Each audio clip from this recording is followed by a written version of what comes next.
Phil Friedman here on another edition of Friedman Adventures live with my friend Brian Nguyen. Brian. How are you, Phil? Man, it's good to see you. It's good to see you. How am I? I'm well fed because you Yep. brought me some extraordinarily delicious Vietnamese food tonight. Well, Thank you. Kind of had to. I saw that you had Japanese food this morning for breakfast, so I Yes. figured I'd go Vietnamese on you tonight. Yeah, I was with Danny Cadota Yeah. out having sushi this morning, Yeah. and we had a delightful time together. Really great I'm gonna time. have to try that sushi for breakfast. Yeah.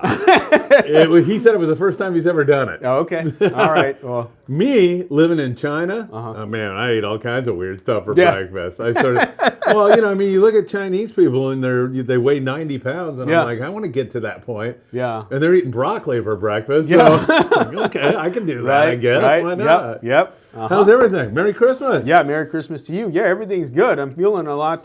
I was thinking on the way over here, it says, man, I'm getting real comfortable on your show. Next one, I'm going to have a hammock. I'll be in my flip-flops and my fish work shorts and just kind of lounge in here. I absolutely love having you here. And so does everybody else. TV, No, metal, appreciate it, art. yeah. Brian is the man. I might as well read a couple of these. Yeah, there you go. Yeah, that'd be Todd. Hey, And Todd. Dan Smith down in San Diego and his wife Kim, Yeah, they're okay. recuperating from COVID maybe. Got it. Good evening, Phil, Brian, and all of you great fishing folks. Yeah. And Mark says, hey, Phil and Brian, James, Kikawa. Oh, there's James. Hey, fellas. James, good to see you, Yeah. my friend. You got a lot of fans out there. Anybody out there want to ask Brian a question? This is your chance. Yeah. I've been told we have to limit the show tonight. Uh-oh. We're only going to be able to do 2 hours. Okay. Well, That's, you know. we'll make it happen. We'll make it happen. I don't like that. I like Yeah. keep going for as long as we can. Yeah, yeah. What's the deal with this? Because Well- I kind of want to steal that, but Yeah, I'm you're sure. going to give it away to one of Yeah. our listeners. Let's hear Well, about it. you know, normally we come on here and there's fishing gifts and things like that, but we're It's a Christmas. family Yeah. kind of oriented. You know, you and I in our personal side and where you have our discussions. But, Definitely. my wife, my beautiful wife Flora, she makes these custom wreaths, and they're all made by hand. And she goes and individually Gorgeous. selects each component. So there's a big difference here between what you're seeing at all the retailers you're walking through. That's just plastic and spray paint. This here comes from the heart, and there's at least 2 hours of work that goes into it. And then the amount of research that she has to go through to find all the things, all the components for it. But yeah, we're giving this away to one of your viewers. We're going to ship it right to them. And yeah, just in the spirit of Christmas, so that everybody can. We have a saying, it makes your home smile. So that's what we're doing, and we're going to ship this out to one of the Friedman Adventures family members, and happy to do so. That's great. You know, it's funny that you kind of said, you were talking about Flora and how she makes this. My wife has the same. She doesn't speak English. Uh-huh. So if I make her a meal, Yeah.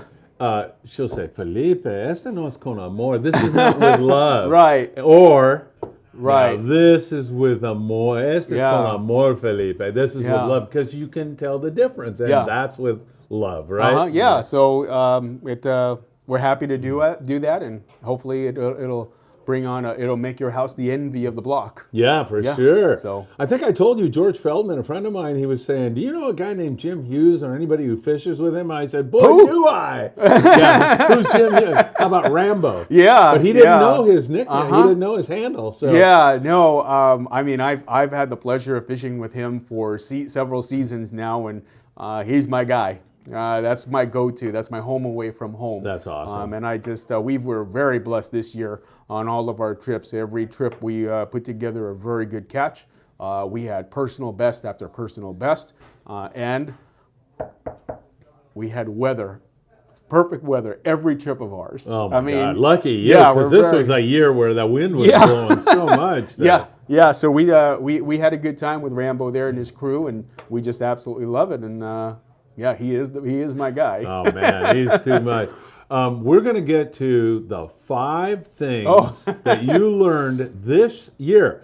And we're going to get that in a minute. But let me catch up with some of this. David Please. Rosenthal says, good evening, guys. David's a great guy. Yeah. I've fished with him. He's a very generous He guy does with that our long Mexico range stuff. kind of report, right? That last name sounds don't know. familiar. I don't know. That might be him. I'm not sure. Yeah, but, I think okay. it's somebody Yeah. else. But if I'm wrong, let us know, Yeah, David. sorry. Emilio Escobar says, hey, Phil, what's up? Emilio, I'll tell you what's up. You're up. It's great to see you here, my friend. MJM Brian, it's Mark from Mark Marking Fishing. Yeah, I Mark. know He him. was just there. Phil's studio is your new cigar lounge. Yes. That's true. We can do that once in a while. Absolutely. 540 Slinger, that's Jeff Yeomans. Good evening, Phil and Brian. Jeff's a great guy, man. Love him. I got to say this about Jeff. He and I have grown to be friends. I don't know what it is, but we just have really good conversations here. And he lives close to me, and we go on Sundays and have a beer at one of the local restaurants. You and Jeff? we just talk about fishing. And it's Jeff, I know you're watching, and I just want to let you know I appreciate the friendship because it's been fun, buddy. And so I'm going to be out near Jeff's house tomorrow also. That's I'm correct. going to visit a friend, Paul Burbank, who's ill. And he's very close to you. Yes. I didn't know that you guys knew each other, and my wife helps him and his wife. Let's tell everybody the irony of this. And Paul, if you're watching, we send you all our very, very best. I'll see you in the morning. But so Paul Burbank is a friend of mine, and he's very ill right now. So I definitely want to go by and see him. And I was going to go see him Monday. What came up? I had to wait for a dumb refrigerator, to be delivered, which never showed up, of course. You know how that is. And then, so I said, I'll be there Tuesday. And then Tuesday morning, I get a message from Danica Dota saying, hey, don't forget, we've got to go to the sushi place and film. I'm like, oh my God. Paul, So tomorrow I'm definitely going. But what are the chances that your wife would be his home nurse? Yeah. And I'm going to see her tomorrow, meet her for the first time. You right? very well might. I hope so. He I guess he had a little joke for her. He saw your posting of our show tonight, the picture, and he shows it to my wife and says, hey, somebody's on the Friedman show that I think you might know. That's funny. Yeah, so small world indeed. Yeah, it is. MJM, your wife's wreaths are absolutely lovely. Thank you very much, Mark.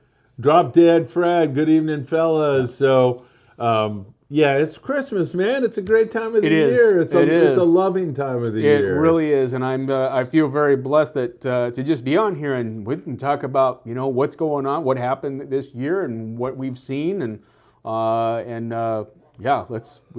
it's always exciting to talk fishing. It's even better to go fishing, but it's exciting to talk fishing. Now, folks, let me just ask you a question. Brian says he's blessed to be here. Now, I get this great guest who can answer questions that I can't answer, and I get dinner too. I'm the one who's blessed, and I'm truly blessed with your friendship. Yeah, I appreciate it. How did we reach out to one another? I can't remember. I think it was a mutual friend. I think that right? guy, Wayne Cotto? Yeah. Yeah, the CCA director. Yeah. The guy who works awfully hard for us, us anglers. Yes. Yeah, him. Yeah, I blame him. Yeah, you can blame him for all the horrible things that have befallen you. Yes. Jeff says, likewise, Brian, I appreciate your friendship and enjoy our conversations at the galley. Yep. Hopefully we can fish some calicos next season. Yeah. Frank V, how to get into the giveaway for the wreath? I think, Frank, I'm going to probably ask a question about the morning briefing. Yeah. Is Anthony going to help us I with that? wish, because his questions are so much better than mine. Yeah. I'll ask a question a little bit deeper into the program. Yeah. So we make you listen for a little bit longer. Yes. Like 2 hours absolutely. longer. Yep, I'm in. Maybe the midway point, like about an hour in, I'll come up with a trivia question. We got to throw something in there. Yeah, we did it once. If we don't get 100 likes, the wreath's going to you. Oh, that's right. Remember that one? Is that true? Yeah. Just smash the like button, If we guys. don't Come get on. 100 likes, I get the wreath. Yeah. Do me a favor tonight. Don't hit the like button. Okay? That's not important. I know I've been asking you, begging you to hit the like button. Don't touch it. Oh, see, it's staying at 9. You guys I made a joke about these. It's 11 now. What's going on? I made a joke about the wreaths. I told a lot of my friends, I said, guys, you know what this also is? They go, what? I said, it's a tool of forgiveness. I said, if you do something wrong, or maybe you went on that one extra fishing trip that you shouldn't have, bring home a sweetheart. Yeah, right? Man, that thing is gorgeous. Yeah, it really is. Yeah. I'll hold it up to the camera a little bit here. Yeah, but right now, it's giving us this really nice vibe. It is. It's right there. I like the way they got the Merry Christmas all over the place and everything. We're allowed to say Merry Christmas, aren't we? Absolutely. I say it. I say it all the time. Yes.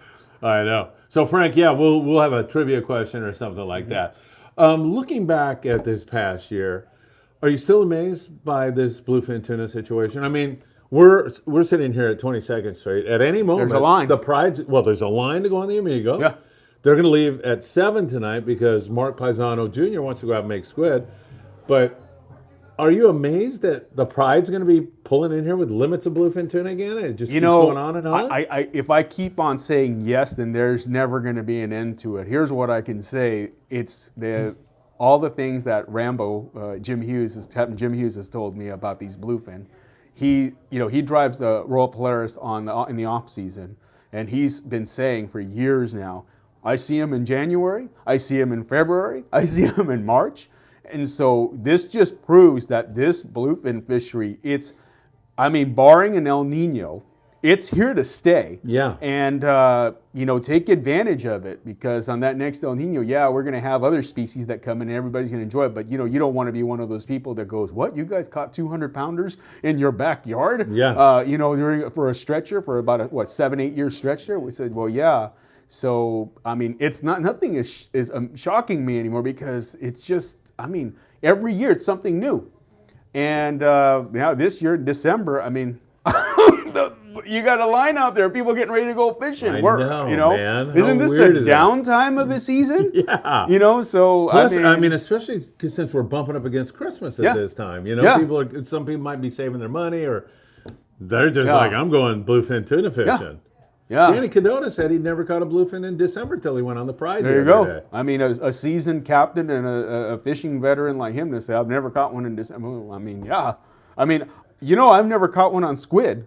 I haven't either. On squid. Yeah, I haven't right? either. Now that you mention it, yeah. And I would love to do that. I think that is so cool, man. So I should know the answer to this. Do bluefin have some internal way to regulate their temperature? I'm not. Is that bluefin? That I'm not sure of. Maybe somebody out there. Yeah, if I knew that, I'd probably make my parents really proud. But here's what I have seen, and I'm not. This is I've seen this more often than not. I noticed that when the fish are biting good in the summer and even in the early fall, you kind of just think about this for a second. As soon as we get any type of a heat wave, it kind of shuts down a little bit. Have you noticed that? No. Just think about it. See, I pay attention to this because I fish for bluefin quite a bit. Yeah. And I just know, it's just something my brother kind of came up with, or he kind of noticed. It's biting, and we're like psyched. Oh my God, this is going to be an epic trip for us, Yeah. And then all of a sudden, it's a heat wave in the summer. It gets above like 95, and it stays that way for 5, 6, 7 days, where we're all inside with the AC on, and they stop biting. Yeah. And then once it cools down, they start biting again. That's weird, isn't it? Yeah. So maybe we need to ask one of your viewers or a marine biologist. Maybe we have a marine biologist coming here one day. Maybe. That's a good idea. Yeah. Maybe we have one listening to the show tonight. Maybe. I have no idea. They're just, but they are the divas of all the tuna. I do remember Buzz Brizendine specifically telling me, I don't know if it was on the Prowler or we were talking on the phone or what, but he told me that I said to him, we used to see all those bluefin back in the albacore days, but you guys would drive by. You guys, bluefin, man, we're out of here. Yeah. They don't bite. Yeah. And he said once it gets to 67 degrees, their mechanism to feed turns on and they start feeding. Yeah. But, now it's 59 degrees on Tanner Bay. Yeah. And the Pride's coming in with limits. Yeah. So, it's weird, isn't it? There's something up with that. They just got to eat, I guess. Yeah, don't they? So there you go. It's crazy. All right, Naughty Boy 78, greetings from the Central Valley. Don't forget to hit the like button, brothers. Leave that like button alone. I get that wreath if we don't hit 100. No, I'm kidding. Hit that like button. Let's get to 100 fast. Victor Blackfin, good evening, guys. Saludos. I'm going to take you down to Blackfin. Okay, you were just there, right? I was there for an orphanage thing that his wife did all the work on, and it was beautiful. Yeah. Such lovely kids. Yeah. So much for them to do. So much great food. Yeah. It was really, really a beautiful thing. Victor, thank your wife for me, and thank you for including me in that. That was a really, really special time. In fact, I just got a message from Frank a moment ago, and Frank I met down there at Victor's place at Blackfin. But Brian, you'll love it. These guys are like real hardcore, man. They're like we went yellowfin tuna looking, and we ran we were going 25 knots, and we went 2.5 hours. I like it. South. Yeah. We couldn't find the warm water, but man, oh man, did they try hard. Yeah. And then we got that lobster trap in the, did you see that whole thing or hear about it? I've been real busy. Bufadora? Yeah, no, but... so we're coming back. You know what La Bufadora is? It's a blowhole. Okay. And it's down off Punabanda, Ensenada. And so they start pulling in there. And I'm like, oh, really? You're going to go in? I've never seen the blowhole from this side. This is so bitchin'. And so we basically put our nose in there. And there's a surge that goes in, and then the blowhole. You know, that's what creates the blowhole. Yeah. Frickin' engine dies. Oh, no. Frickin' engine's dead. Now, I have the whole video. You'll have to watch it later. But I'm like, oh, are you guys joking around or what's going on? Yeah. They're like, I can see they're not joking around. And so the next thing, they try again, it doesn't start, and they pull the engine up. There's a homemade lobster trap made of chicken wire wrapped in there. So this is no easy fix. Yeah. You're in trouble. You're in trouble. And so when I saw that, I go, we're screwed. Yeah. I'm looking to where I'm going to swim. Yeah. Where am I going to go? But then all of a sudden, Victor goes, hey, we got 2 oars here. Let's go. So we started rowing, and Nacho started cutting. Anyway, it took us about 20, 30 minutes. But for a second there, it was so funny. Jeez. And I don't know why, but I filmed the whole thing. I figured, if I'm going to die, right? Video evidence of this. So. Exactly. But they're great, man. It's really a lot of fun. Jeff from 540 Slingers, I've heard people saying we might run out of willing fishermen before we run out of bluefin. That happens almost every year. You know, you run out of fishermen before you run out of fish. Yeah. Certainly seems to be the case this year, Jeff. What do you think? Well, I think, he's citing bluefin tuna in particular, but I saw Scott McDaniels I think it was 2 years ago, he posted a tackle recommendation for bluefin. And at the very end, he's talking about rods, reels, line, fluorocarbon, hooks. And at the end, he goes, go 2 times a month. So think about that for a minute. And for bluefin tuna fishing, there's no telling what's going to happen. I mean, you have to be a little bit flexible in your schedule to be able to go when they're biting. But more often than not, the reason I wanted to know I said, why twice a month? And I started thinking about it. It says, you might have missed 1 cycle on the first trip. But because you're going again, you have the probability of you being on one of those trips you read about. It's pretty darn good. I didn't think of it. That's a good idea. Yeah. So it's because of those bad trips or those tough trips that turns people off on them, and you have to work hard. You're fishing if they're biting in the dark. You're fishing all night. You could be up till 4 a.m. doing it. But guys, this fishery.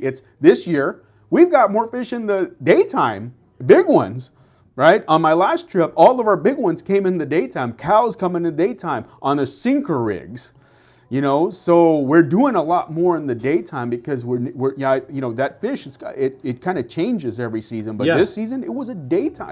I wouldn't say a lot more in the daytime, but it wouldn't say that it's only in the daytime. Of course, we had our nighttime, but that daytime really it provided a lot of fun. And a lot of work because now you're fishing them in the daytime and in the dark, pull right? Harder, don't they? Yeah. Yeah, they do. Yeah. So, guys, don't let that deter you. I know that everybody wants to go on a trip, one of those trips, that you read about, one of those trips where, oh my God, the boat came back in and had to offload their catch and run back out. But, they can't all be that way. And, the thing with the bluefin is that you just have to be consistent with it. So don't lose faith. Go. While they're still here, they're biting now. And they're biting in the daytime. They're biting the daytime. They're biting the squid. They're biting the squid. So yeah, just don't lose heart, guys. Get out there and fish, and just do your thing and be confident in what it is that you do, and bring your A game. Rick Slater, hey, can explain cookie cutter bluefin tuna, and could a giant be in the mix? Cookie cutter, wouldn't that be like they're all the same size? Pretty much, yeah. That's if that's what you're asking, Rick, it's like cookie cutter 20-pounders. They're all 20-pounders. Is it possible? And I say yes, it is. But absolutely. What do you say? Can a big one be mixed in there? There'd be the best 10 seconds of your life on 25-pound gear. That's one of those right there. You just, pray that they don't break the shaft or the spool. I know. Yeah, my God. but You guys did. Who was here with you that did the? You did the big fish. Roger. Yeah, Roger. Roger. Eckhart, yeah. You guys did a great job on it. No, appreciate I hear that. a lot of great stuff about that. Yeah, man. appreciate that. We we wanted to just kind of share with people that landing these things, that's not the issue. Fighting them is not really the issue. It's we have such phenomenal crews now on sport boats that they'll guide you every step of the way. It's hooking them. You got to go out. You got to experience this stuff, and you got to really. That's why the whole 5 things I learned this season. Well, we haven't even started on those yet, but we're going to. Yeah. These guys are keeping us busy up here. Drop Dread Fred says Victor's eating popcorn. I love it. The Corpse, Brandon. You know why we call him the Corpse? You know how you get these nicknames in this business? Okay. So he couldn't sleep in his bunk on the Amigo. Oh. He laid across the galley floor, but he threw a sheet over him. People literally got up in the morning and said, "Oh, who passed away last night?" Oh, gosh. We were stepping over him. And Oh, my gosh. somebody thought it was a sack of potatoes and just stepped on his gut. Yeah. Oh, gosh. All right, anyway, the Corpse says, Brian, Phil, where the heck is Morrison? I don't know. Didn't you hear his voice Yeah, earlier? I thought I heard his voice. Yeah. What would y'all suggest? Oh, you got a southern drawl tonight. Now that the fleet is switching to collinet fishing, gonna try to get a real grouper or a mossback yellow. Those collinet trips are great out of San Diego. Hoot. And that's when rockfish is closed here. Yeah. So man, they get out and make a left and drive down 120 miles and catch sometimes some really great yellow action. Yeah, absolutely. And then, but always really good bottom fishing. So I think he's probably asking for a tackle. What do you say? Well, I still how many think- rods do you need to bring on a trip like that? 3? Well, 3 or 4. Or you 10? definitely, You definitely all your rockfish gear. That's the thing. That's pretty simple. Whether shallow or deep. But the yellowtail one is one that a lot of people don't think they need, and you're yo-yo jigging for them. So I like to do it with 60 when I'm fishing the yo-yo jig for yellows, even dropper loop stuff for them.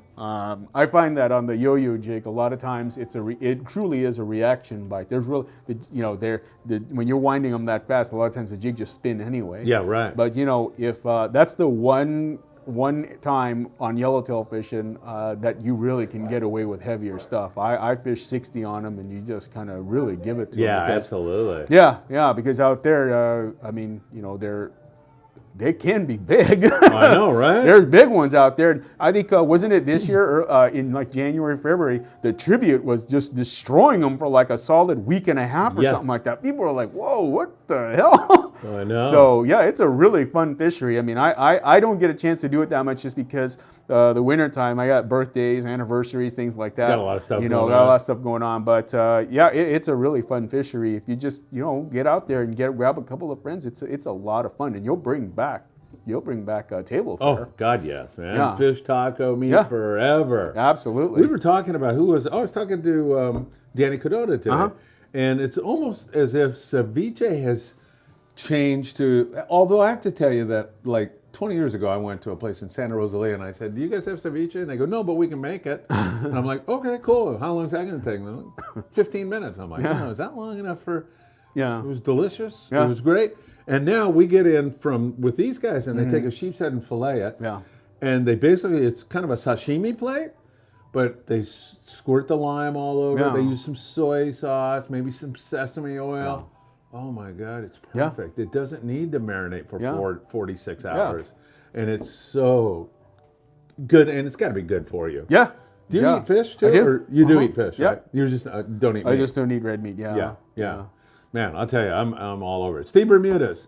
All right, he's talking about running out of fishermen. He says they don't run out of fishermen. They run out of fishermen's wives who don't want to go Get the to read. the holiday parade. There's your whole pass right there. And other events for themselves. By the way, we're going to give this one away if we don't get to 100 likes. It's mine. I might shut this place. Yeah. I'll shut this show off at 98 likes. There you go. But you guys have these available, right? We do. How can we get, if somebody wants to purchase Yeah, you can one? follow my wife on Instagram. She is at Flora, so that's her name, Flora, Flora.l.antidote, floral antidote.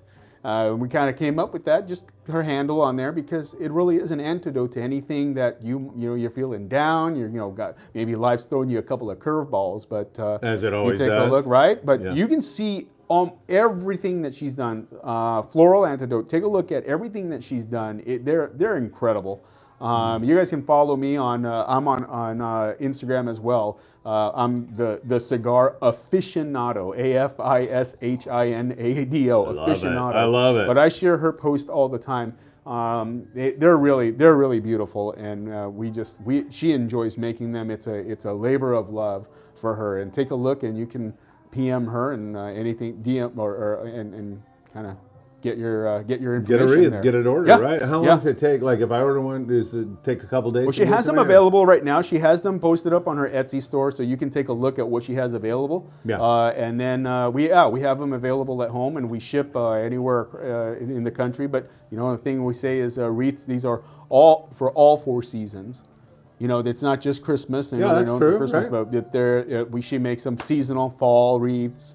Winter wheat wreaths. Oh, summer really? wreaths. You Yeah. mean like a kind of a pumpkin or Halloween theme to it? Yeah, or whatever? all kinds of That different is wreaths. bitchin'. Yeah. That's awesome. Yep. Paul M says, hi, Brian and Phil. Jeff says, I agree with you 100%. Brian, people need to stay consistent at bluefin tuna fishing. You'll Yeah. never catch them staying at home, right? Yeah. That's so true, right? Yeah, I don't know. I mean, you just got to go. You want experience. Successful fishing requires experience, and if you're not going to get experience sitting at home and reading the forums and going on YouTube, it just doesn't work that way. You'll never learn. You won't learn how to cast that way. I'll tell you that. You might learn how to tie a knot or two, but nothing beats experience. Nothing beats being out on the water and tapping into the resource that is our crew and captains, learning from other anglers, seeing what it is. The difference. I've long believed this, but you can take a good fisherman that we all know good fishermen versus a crewman. Why is the crewman that much better? It's because he sees something that we don't. Yeah. Right. And because he handles rods and reels every day. So the manipulation of rods and reels to him, it's nothing. Whereas for us, you get the guys that have never done the bluefin fishing before. So they're used to fishing Daiwa SL20 size reels, right, for calicos and sand bass. Now you hand them a 30 size 2-speed and you go, here, make a day of it. And they're like, this thing weighs 7 times the amount of what my trigger bass stick does with the Daiwa Sea-Line 20. And you expect me to haul this thing around from 7 p.m. till 4 a.m.? So, it's with these experiences. I remember Frank Lopresti saying in many of his seminars, guys, grab your rods and reels and walk around the neighborhood with them. Well, I did that. My brother and I did that when we were younger, so that it felt like second nature to us. So for us, handling a 50 size reel, it's not new. It's nothing like we don't sit here and go, oh my God, this thing is super heavy. We're used to it. Yeah. Right. So I mean, you got to get the experience, and you got to go. Jeff's right. You're not getting it on the sofa. Yeah, and these deckhands and captains, they have an extra sense. When I was running a commercial boat and I was fishing rockcod on Tanner Bank, and believe it or not, rockcod shut off too. Mm-hmm. And when they would shut off, I'd look at my brother, or he'd look at me. We both were on the same page, and say, no big deal. They're going to be biting at around 4:30. Yeah. We had it, sure enough, because you're out there every day, and you get a sense about what's going on. You don't panic, and you're in the right place at the right time, like Jim Hughes and all those guys. And they don't panic. They just know where to be when the current's going to pick up or whatever it is that flips the light switch back on. I mean, I think it was our August trip. We had 35 fish in 40 minutes at night on a jig, and they're not small ones. They were like like 65 to like 120 pound grade. That entire day, we didn't catch anything. We saw plenty of them. But one of the things that Rambo noticed, he's like, notice they keep coming in closer now. He goes, every stop that we make, they might be 150 yards off, 200 yards off. Then we get to the next stop, we're throwing chum at them. They're about 150 yards now. Get to the next one, try to get them 100 yards. And then something he said, he goes, they're stalking us. And sure enough, that night, at 9:05 p.m., it was completely, it was just as wide open as I've ever seen, and it was quality grade bluefin. And then that was that trip. I think I told you about that one. After that, the next day, we're playing with house money, went cod fishing. Oh my God, that is so bad. Yeah, add a little color to the diet. Yeah, exactly. Put a little color in the fish holes, right? I love it. Richie Rich says, great show, guys. Thank you so much. Elliot Espinosa, Steve knows it gets the permission slip signed. Yeah. You definitely got to do that. Yeah. Hey, let me mention to you all also two things. On the 16th of December, we have tentatively planned, I want to see what kind of response we get because I'm now going to start promoting it, a half-day trip in the morning and a half-day trip in the afternoon for kids. But if you're a dad or a grandpa or a mom or whatever, and you want to bring your kids fishing, come on down and do it. We are not charging for this. I'm asking if you're in a position to make a donation to our Mexico efforts, great. We're not going to say, hey, where's your donation? Or you can hand me a white envelope that says thanks for the trip. You can do it. You don't have to do anything. But if you're in a position to make a donation, it would really help us because you can see we've got a whole, we got more. I thought we were over it. We have literally thousands of pieces of goods that we have to get across the border. It gets costly. So that's going to be on December the 16th. It's a Friday. All you got to do is send me a text to 657-227-6459. I'll talk about it on the morning briefing again in the morning tomorrow. You can check that out. That's number one. And then two, also to try to fund this thing. You know, when you ask people for money, I don't think it's fair. So we're going to do a raffle. Okay. And we're going to have a raffle. First prize is going to be a 2-day trip on the Apollo. We've got a brand new Daiwa reel. We've got hundreds of dollars in Opsin fluorocarbon. I haven't talked to Danny about a rod yet, but I need a rod from you if you got an extra one. And so we're going to do that. Once again, we can do that all by text. You send me a text, say I want 20 tickets. I'll fill them out, send you a photo. You've got the photo, and then I'll throw them in the barrel. So 657-227-6459. Brian, are you shocked that this is the corpse, by the way. Okay. Are you shocked that we still getting bit this deep into December? Morrison said they are running all the way to February with this bluefin. Will we find new migratory path possibly? First of all, how the hell does Morrison know they're going to bite till February? That's my first thing. Morrison, get out of here. Come on. Morrison says they're going to bite till February like he's got a crystal ball. Just kidding. I mean, he might. Yeah, we kind of talked about this a little bit, but yeah, it is amazing, right? Yeah. You just never know. I mean, they kind of keep moving on to we've kind of figured out where they go every season. So there's that, what they call it the triangle, right? They just end up in one area or another.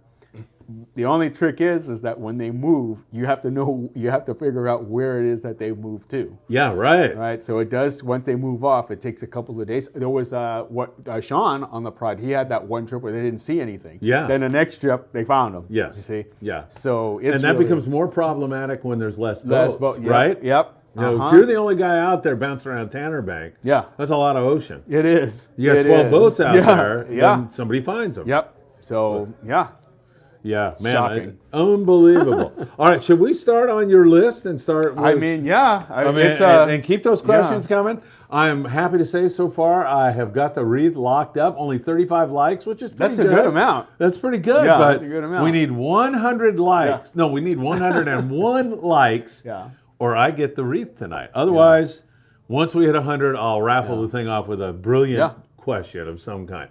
So we're going to do the top 5 things that you learned, this year, not last year, not 10 years ago, applicable to right now, I'm supposing you can apply it to next year. I'm applying it to next year. I think it's very important that we kind of, as fishermen, we're always learning, and the day that we stop learning is the day that we probably should quit fishing. What is it Frank used to say? If we can figure out how to catch them all, there's no need for us to fish anymore. Yeah, right. So for me, every year I do this. I come up with 5 things, at least 5 things that I learned this season that I'm going to apply to next season. Things that I've failed, failures, you know. So if I get kind of started, I wrote it up. It was really for me, but I told Phil that I would share it with him. Why not? Share it with you guys. So the first thing, a 50-pound bait outfit is very important. You're thinking, like, what? I mean, we knew that, Brian, but, well, I'll tell you why. Because I always figured that 5/100ths of a millimeter didn't make that much of a difference. If they're going to eat 50, they'll eat 60. Yeah. I saw it this year on more than one occasion that made a huge difference. They wouldn't eat the 60. They would not eat the 60. So yeah, I watched fellow anglers on my trips. I've getting them, and I'm here fishing 60. I've picked the right bait. I've got the right hook and things like that. Now, obviously, I can certainly cut off my top shot and tie on something new. But I think being able to adapt means a lot of times having that outfit ready to go. Because right? Yeah. So you just sometimes don't you know. only get a right. shot at it. Exactly. So that .05 millimeter didn't sound like that much of a difference, but I saw it this year. Fluorocarbon making a or difference. Not? Fluorocarbon, absolutely. You're 100% with the fluorocarbon. When it comes to bluefin, I'm 100% fluorocarbon. Are you for other species or just bluefin? No, I will use it for other species, not necessarily for the light refraction factors, but for the abrasion resistance. Is that just as important as? It is. Yeah, it is. I think so, right? Yeah, I just went on I did my charter rock fishing on a new Hustler, and I was fishing mono. mono. And I gave Bobby Harrell all the credit on that. Yeah, it's all good. Luckily, I like Bobby an awful lot. Good. No, I'm just kidding, Bobby, but I do like you. But I was fishing. I said, it's rockfish. I'm not wasting my fluorocarbon on them. I tied mono one. One fish, or you hang up on a rock and it was already getting messed up. So I'm sitting on a boat and having to cut it off and retie. And but that's number one that I learned. That 50-pound bait outfit. It's definitely something that I'm going to have to add to I already have. I got so pissed off. I came home after the last trip of the year and I said, I want my 50-pound outfit like now. I'm not going near another boat. I'm not going on another bluefin trip without a 50-pound outfit. That's that. So, but that's number one. That was, or not number one, but that's the first thing that I learned this year. So I failed. I'm able to review what I did this year and review what it is that I think that I could do better, and that's one thing. That's one of them. All right. Yep. Hey, Jeff says, I think as long as Mike Morrison can fill boats, the fleet will keep the bluefin located. Probably. The corpse is back. I posted all over social media regarding 22nd Street running. This may be the first year we are fishing this bluefin to February. Yeah. Science is going to be awesome Yeah. with their migration paths. Yes. Here you go. Yeah. Jolene Thompson. Do you know Jolene? I think I met her at your event, your million viewer event. She's a nice lady. Super lady, super person. I think I saw pictures of her destroying you guys on a bluefin trip, She right? did. She was on the She schooled you guys, yeah. She schooled me with a video camera. I'm too smart to grab a rod and reel anymore. I'm not going to let Jolene beat the hell out of me. I got to videotape this, everybody. Yeah. Else I'd be in there catching 14 of these things. Yeah. Hi, Brian. What are you going to fish for off the coast of Southern California when the rock fishing closes from January 1st till April 1st from Point Conception to the Mexican border? And what's your opinion? I'm guessing she wants to know, how do you feel about the closure? It sucks. Yeah. I mean, I don't know. And you say it sucks because I'm going to guess there's a lack of science. Yeah. I mean, no, but if they were closing them and there was a reason, I think you'd be the first one to say, hey, we got to do something. But I mean, I haven't seen from the science and everything. I'm not a marine biologist, folks, by any means. But I don't know anything about science. I just look at counts and I look at what you see. Empirically, you go out on a boat and it's wide open. Yeah. Right? Chuckleheads are in danger. Yeah. And there's the 486th chucklehead on the strip. Yeah. So I just don't know. I think it's going to be a tough one for the sport boats too. I fish on the for my rock fishing anyway up in the Channel Islands with Chris on the new Hustler. I really enjoy fishing. I'm just kind of wondering what those guys do. That'd be a good question for them. Hopefully that sea bass and all that halibut and everything. With so much squid around this year, that's a distinct They just need a possibility. break from the wind up there. Oh my God! Yeah, actually, That's it. They lost that. Yeah, I had they an just need a Endeavor break trip. from that. Once if you get on one of those boats that are chartered full speed like the Endeavor, you're done. You lose the charter. He can't make it up because he's booked. Yeah, solid. So it's crazy. The corpse. Jolene showed up. Yay! And then the corpse puts a big heart up. Jolene, call me on my cell later. I'll give you that anti-stalking phone number that the FBI has. The corpses getting a little carried away here. Hey, good evening, everybody. Isaac Paul M. Recommendation for a 50-pound fly line rod and reel. Cool. There you go. I like the as far as a reel is concerned. I know they're one of your sponsors. I'm not just saying it. That Saltiga, like the 42 speed, is really nice. The Penn Torque 30, the Fathom 30s, the Okuma Makaira 10s, something along that size. The Talica 12, the Speedmaster 12s, just things like that. Yeah. You notice. I mean, if you know these reels, you'll know that they're all pretty much the same size. Yes. That Accurate, that Valiant 500 or the 600 narrow. Those are good reels. All good choices. All good choices. Yeah. Yeah, all hold plenty of line, and with Spectra, so you'll be in good shape. Yeah. Jolene says, laughing my ass off, Phil, you're the best. She's right about that. She is. I am the best. Right? She is. No, I'm just kidding. No, Jolene, I'm not. It's the what is it? The corpse. Naughty Boy 78. Hey, Brian, ever try a big spinning reel like a Penn Slammer 10,000? How do you feel about spinners for tuna? Are you one of these guys with the spinners, or absolutely are you accepting? not. Oh, absolutely no not. stigma. Okay. You guys, if you got to go back to the video that you shot for us, where I was talking about fighting a big fish on the jigging rods. Yeah. That same technique, I apply that on spinners as well. So it's a non-issue for me. The kind of that straight kind of pulling back on them, Right. that flat rodding them. Right. You do that with a spinning rig. You know, the nice thing about a spinner, especially fishing a popper or a stick bait, they're number one, they're fast enough to do it. Even at their size, you can still cast quite a ways. And now they get so much drag, and they're not just so much things drag. have 40 pounds of drag, Yeah, don't they? but you know what the trick is making sure that the reel is actually able to handle that amount of drag. You can advertise all you want, but if back in the day on these reels and working in the industry, one of the things that we had a problem with on those reels getting that much amount of drag, the bail arms would fold. Oh, right? shoot. You know, you're not having fun anymore when that happens, No, you're right? done, right? So, but now they're built to where they can handle that. Penn, I mean, you mentioned Penn over there, but I have an opportunity to try to fish one of their prototype reels. Now, it's called the Penn Authority. Now, I know that, but it's an 8,500 size reel, but it's a high speed. So it's designed, I can fish 80-pound braid on there. I filled it with close to 400 yards of 80-pound braid. Now I'm going to fish poppers on that next year, as well as I'm going to start throwing little tiny swim baits into the foamers as well. That'd be fun. I'd like to videotape. Yeah, I think it's the way. A lot of the private boat guys have figured that one out. Yeah. Because on poppers, they don't necessarily bite them. Yeah. Right? But on a swim bait, if they're throwing like little flukes, can you imagine a fluke on like a 3/4 ounce head, but a custom poured head with a 5X strong or an owner gorilla, some kind of hook?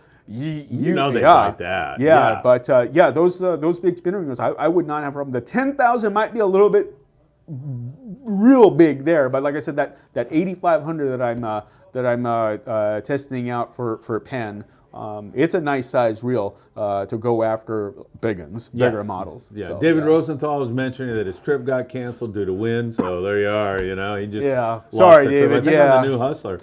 And Paul said, "How about a rod recommendation? You gave some great reel recommendation, or rod recommendation." I mean, you can use the like a CalStar 775H, something like that, 7.5 foot. If you guys want to keep, UC, I think it's the, what do they call it? I have the different names. I forget off the top of my head. UC makes great ones, but I like something that's a 7.5, even 8 feet long. I don't have a problem with 7.5s and 8 footers for 50-pound basic. I fish them all the time. My 50-pound bait stick right now is the Super Seeker 6480 XH. It's a little heavy. I'm probably going to exchange that for something a little bit more modern, I guess you could say, thinner rod, but something 7.5, 8 foot with a 40 to 80 rating, something like that. Yeah. But a CalStar 775H, that's 30 to 80. It's a really nice rod for that. Even the 800 XH is a really nice rod for fishing 50-pound test. The trick here is to, if you're going to fish them on the rail, sometimes the factory rods, they do come with super short forends. You'll be laying more of the blank on the rail. So if you want to get one built, we happen to know a guy that does build rods. Yeah, that's He was true. sitting here one night, got you in all kinds of trouble, Moon. But you can talk to your rod builders. There's a couple of really good ones out there. Speedy Moon's Customs, one of them, right? Moon, Yeah. Speedy Customs, Jason No, guys like that. They're really get you dialed in on how you can have one built. But something like that, 7.5, 8. Don't be afraid to fish a taller rod. The way that we're fishing now, again, that flat rodding technique, I use it on everything. But once you get it on the rail, there's a lot of power those things put out. All right, the corp says, can we still fish calicos and sand bass and halibut during the closure, Brian? Yeah, I don't think those are they're not rockfish, affected. right? Yep. Yeah. You can catch marlin, and you can catch tuna, and you can catch anything that's not a rockfish, because it's a rockfish closure. I'm just kidding, Brandon. Yep. What happens if we get bycatch? You release it, right? If you catch a rockfish, you put it back. Yes. Yeah. Gosh. And how strict is it going to be on the shallow water areas? Just depth related or other? I think it's closed, period, right? That's it. It's closed. That's so it. Yeah. Shallow, deep, whatever. You're done until whatever it is, April 1st. Yeah. All right, Brandon, the corp says it's good to see David. Isaac, are fan of the smaller reels, or does the bigger spools help with torque? Are you a fan of smaller reels, or do the bigger reels help with the torque? I fish a lot of the smaller reels for sure. Reels, the reel technology these days is so darn good. Why wouldn't you? You cast better with them. That's for sure. They're more comfortable to hold on to and fish every day. I used to say that if you can't hold on to a 50 all day, you shouldn't be fishing long range. You know what? We kind of have to get past all that. We have to embrace the newer technology now and embrace what all these tackle manufacturers have put out for us. I mean, your show is sponsored by Daiwa, and they make great reels. I mean, small reels that can handle really large fish. Yeah, there's one sitting right over there. Alexa, whatever it is, 400, I think. I mean, you like that. The Saltiga 2 speeds are really nice. Hell, their Saltiga spinning reel is really nice. Yeah. So I mean, I like the smaller reels for everything that you can think of. They cast better, they handle better. You can fish them more effectively because when you're fishing a live bait, you got to remember, right? 90% of live bait fishing is done at the spool. Right? Right. So having something that you can handle and manipulate a lot better, it makes for a very efficient day for fishing. I mean, you just have a lot more fun doing it. You're not fighting your tackle all day. I mean, I was when I fished long range, I remember fishing mono. The TLD 30 was like the king of all 50-pound reels. Now a 50-pound reel, the reels I mentioned to you earlier, you look at the two and you go, whoa. Right? I know. So there you go. Yeah. People forget, there were guys throwing rods, tying, splicing rods under rods, or jumping in a skiff and chasing a fish. However, based on this question here, that's one of the things the top 5 things that I learned, and I'll get to it. So whoever asked that question, stay on, hit the like button. Don't give Phil the wreath. But stay on, because I'm going to get to that. Something really important of the 5 things that I learned this season. All right, we got to get to 100 likes before we raffle the wreath off, or I get it. Yep. So when we get to 98 likes, goodbye, everybody. No, I wouldn't do that to you. All right, let's see. Jeff says, I think that the UC model is called the Centaur. The Centaur? I think that's a 100-pound stick, 80 or 100. I think the 50-pound rod, I think they call the Predator, or either the Predator or the Raptor. It's one of those two. So, but yeah, the Centaur is a good stick. I think it's like an 80 or 100-pound stick on that one. But regardless, they're all great rods. We're blessed. We just have access to just about anything that we want now. So yeah, but there you go. Charles Zimmer, Chuck, and Charlie are watching tonight. Looking good, fellas. You guys are number one. Chuck, I'm going to come see you Thursday if I can get out of here on time, for sure. Tim P., what's a few good knots for hooks and leader to main line? Okay, as far as leader, when you say leader to main line, are we talking like monofilament to fluorocarbon? If that's what you're doing, that cigar knot, I gotta say, it's an easy knot to tie, and it's an easy knot to mess up. Oh, okay. You don't get the wraps right, and that's pretty much it, okay? What I would do for the guys on my trip who like to fish the mono with a fluorocarbon leader is I actually tie an Albright knot. It's sleek, it cinches down really good, and you can tie it in heavier stuff, 60, 80, and that's what I do for the mono to a fluorocarbon leader. As far as what was the other portion of that? Something to a what's a few hook. good knots and leader to main line. Okay, so there. As far as a knot to the hook, Yeah. I have been a huge fan of the trilene knot for years. Still are? I still am, and I'll tell you guys a little tip here. Izerline does their knot tying contest at the Bart Hall shows, PCS shows, Yeah. whatever. All the fishing clubs that they go to. You guys, number one, donating to that, it goes to a good cause. But more importantly, bring all the knots that you like to tie and see what it is that they can do. The knot tying competitions are always won with a double San Diego jam. That's fine and dandy until you actually have to get bit, because that knot is as big as the reels. I'm exaggerating. It's huge. Yeah. There's nothing that you can do to argue with me on that one. Yeah. It is a big knot. Yeah. And when given the choice between being a power fisherman and a finesse fisherman, I will always go for being a finesse fisherman. You get bit better, period. You got to get bit first. You do. So when I look at all the knots that everyone ties, you can, whatever it is that you're good with. Here's my criteria. Number one, I like to have 2 strands of line going to the hook or to the ringed hook, whatever it is. Okay. The trilene knot offers me that. It gives me 2 strands. So you can tie the Spangler knot, all those other knots that, online, the John Collins knot, things like that. Yeah. Number 2, it's got to be small enough to be stealthy. So the trilene knot is a knot that I tie with confidence. It breaks over 100%. So if you have 100-pound line on, it will break at 120 or so. Well, this knot breaks at 180. Yeah, you know what? It might. But if I can get 100, I'm a happy camper. I've got to find this balance between having a stealthy, right? Yes. Correct. So I tie the trilene knot, but take a look at like the Spangler knots, there's some others out there. The John Collins knot. He's got a YouTube video on that one that he ties. Yes. So take a look at those. But I'm very meticulous on knots. I don't like to see any of the line burnt.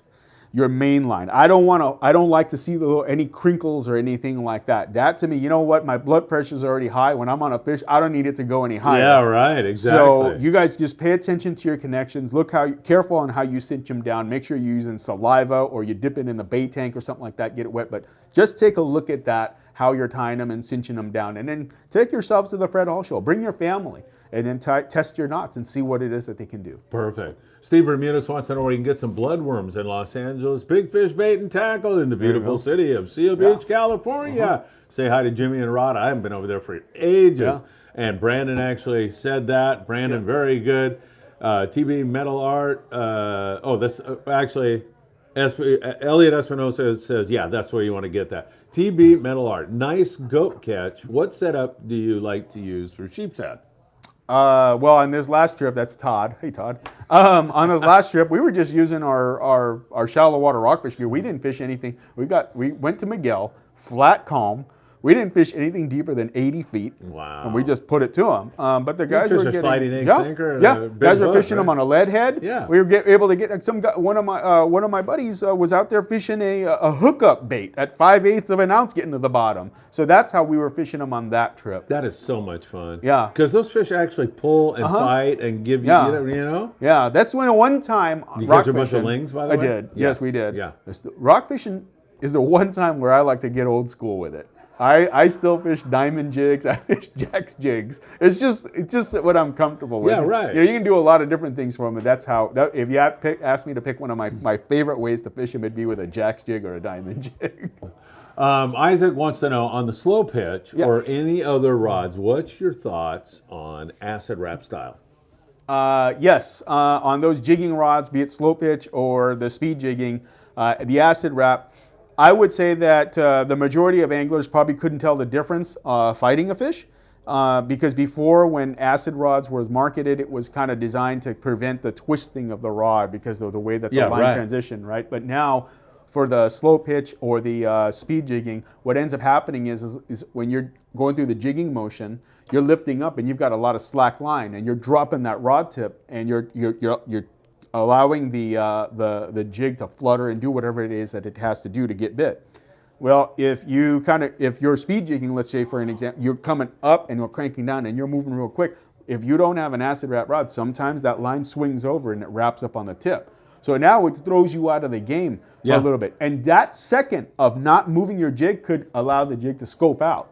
So the acid wrap, is it important for the fighting portion of it? Like I said, most anglers probably wouldn't be able to tell, but from a tip wrap standpoint, yeah, it's really helpful. It's, don't feel bad if you don't have it on your rod. Just know, I mean, that's another avenue for you to look into. And that, again, goes to one of those builders, Moon, Jason No, Speedy Customs, those guys, Gunny Custom. There's a handful of guys that know how to build those jigging rods in Southern California. So I just mentioned some of the top guys, I think. Yeah, right. Yeah, so, but that's where you'd probably want to look. And then I know Darren, our friend Darren, he's been building them too. Yeah. Building a jigging rod. So you can go to him, 310 Rod Works. I got his shirt on too. It's just too cold, Darren. I'm not going to, Yeah, sorry, Darren. You got to pay extra for right? that. Throw a couple more likes up there. Maybe he'll do it. Can I say that this is an extraordinarily great show tonight? Oh, shoot. I really appreciate is. it. And all these questions, I mean, we've only done one, which is great. I like that because you get so many questions. Yeah. And a reminder, this beautiful wreath, Flora. Where are we? 47. 47, right. Okay. Your wife makes these gorgeous wreaths. Yes. That one we're going to give away tonight if we hit 100 likes. Yes. If not, I get it. Smash it, guys. Hit And then I'll take it to my wife tomorrow and say, look what I bought for you, my love. Mi amor, mira. Dave Maestro. Dave? Dave Maestro. What's up, buddy? It's always good to see you. I have, I've had the pleasure of having a conversation with Dave on the phone, and one of the things I will say about him, he is truly what you would consider to be a great fisherman. Not because of what's in his sack, not because of how many tags he ripped off his belt, but his desire to never stop learning. Yeah, I agree. And he's a great person also. Yeah. So, What up, Dave? Scott Buchert, how heavy of line should use to high direct to bombs? Who? I don't know. That's what it says.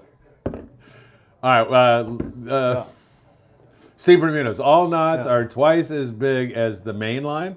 What's that? I don't know if that's a question or not. But it is. But you take a look at your double San Diego Jam versus my Trilene. I mean, you're not going to argue that one. They're just huge. So the point is just try to be stealthy about it. You know, that's really important. That's it. And don't get caught up too much in trying to learn all 50 different knots. Just tie the one that you're comfortable with, and you'll be a happy camper, and life will be really good for you. Right. The double San Diego, it's like, it wins every time, but damn. It's huge, right? Your bait's like, oh my God, I can't get swim with this thing. I mean, either that or just something. You want to, we want everything to kind of be, we want every advantage on our side, right? Yeah, exactly, exactly.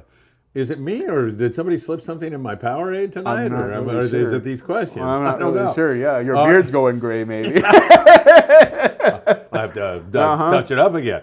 Brian, this is the corpse. Should I sell my California flyers now that everything has gone to Mad Mac for the bluefin? What's your opinion with this fishing technology? This year we didn't have much of a kite bite. I mean, for the sport boats anyway. Not to say that there wasn't any action on the kite, but we didn't have it all too much. We were very fortunate on our last trip in October that it bit for us on the kite a little bit. But having said that, I wouldn't sell the California Flyer. There's a lot of advantages to that thing, things that you don't even think of, right? Number one, if a small fish bites it and it doesn't hook, well, you can keep it in the water, right? Whereas a live or a flyer or a frozen flyer, he bites it, he pretty much tore it up. He broke the wings off or something like that. So you can just keep it out there the whole time. The trick to the California flyer, it does have a lot of benefits to it. This year maybe not so much. Maybe the private boaters probably did a little bit better using the kite than some of the sport boats did. But no, I would not. I wouldn't sell it. I mean, unless you wanted to. But there's definitely advantages to it. The only trick to the California flyer is replace the hook, the treble hook that comes with it from the factory, and get an even bigger one. They seem to, because I think that a bluefin, because them being divas, when they do chomp down on those things, they feel that it's different, and they open back up and try to let go. If you switch out the factory treble hook, which is, yes, I get it, it's already big, but owner makes a bigger one. You put that one on there, or the Mustad Kaiju on there, something just a little bigger than the one on the factory, and I think you'll have a lot more success keeping them on. Because you'll get bites for sure, but keeping them on, getting bit and keeping them on are two different things there. Isaac says, great show tonight. 540 Slinger, congratulations to Darren Doe. He got the jackpot wahoo on his long range strip. Scott Buchert, this is a question I do understand actually. How long of a rod do you want to use for wahoo? What's the length of the rod? You know, it used to be guys are going with 6.5 footers thinking that you didn't need to cast. Well, I tell you what, the more distance you get, the more water you cover, right? So I fish a 7.5 or an 8. Yeah. And I like. By the way, I've answered this question with him for 400 times today. There you go. I have. But you actually know what you're talking about. I told him 8. Yeah, right. But he doesn't believe. He doesn't think I know what I'm talking about. And he's right. Actually. I like 8 footers. I like 7.5s. I like 8s. I like them to have really stiff tips too on them. I don't want the tip to give all too much, especially when you're cranking when you get bit and it's time to. You really got to keep the line tight on them. So I like 8-foot stout rods. And like if I was going on a long range trip now and we were fishing wahoo, I might just pick up like that 800 XH. Hell, I might even have some things I'd modify for it. Yeah. You know, just to cut a couple inches off the tip here and there, but that'd be the trick there. Jose Ortega says, "Que onda, Brian?" That's What's my up, boy. Brian? Yep, You know Jose that guy? Ortega. Yeah. Right. Yep. Sounds like a nice guy. Used to work for Seeker, and he is a wealth of knowledge when it comes to rods and rod building. Oh, and great. He is the jig stick sensei. Do I need to have him come in here someday? You probably should. Yeah. Yeah. He's Jose, a real funny guy. let's do it. Scott Buchert is talking about wahoo bombs in that last question, but I can't remember what that. Yeah. Scott, put that back up again. Yeah. You're talking about wahoo bombs. What's the question? Travis Bright says, more likes. Travis, I thought you liked me. If we don't get 100 likes, I get the wreath. Actually, more likes. Come on. I want to give this thing away. Yeah. And when we hit 100 likes, we're going to give it away. Yeah. If we don't hit 100 likes, and we're already past an hour in the show, it doesn't feel like it No. today. And we've only done one Yeah. of the 5. Yeah. And you have 5. We gotta have to go You on have here. these 5 points, and I'm thinking, wow, this is going to be a short show. No. 1 hour for Yeah. each of the 5. I love we it. probably beat the 50-pound stick to death. You want to get to the second one real quick? No, not quite. Because we still got to catch up. But honestly, Brian, that's what I love about this show. Because you know what? It's not so much me. It's these guys. They ask so many great questions and participate. We love you guys and appreciate all the likes and all the great support you've given us, man. You're number one. And a lot of it's because I have great guests like you. No, appreciate it. Yeah, thank you. It's all true. All right, let's see. Isaac, not for fluorocarbon to braid to go through your eyes on the rod. I like that RP knot, but unfortunately, if you're fishing one of the newer rods that are real small diameter, your guides are going to be a little bit smaller as well. So, I mean, you can't really wind that much, through the guides. That Bob Sands knot winds through okay. The RP knot does as well. But the moment you get into any heavier line, it's not to say that it's not going to wind through, but let's just say, for example, you're battling a fish and you've got a monster knot that connects your mono to your fluorocarbon to your spectra. Yeah. What you have to basically do is to be cognizant of where that knot is, right? So you'll obviously know because you'll see the fish a deep color, and that means your top shot's getting close.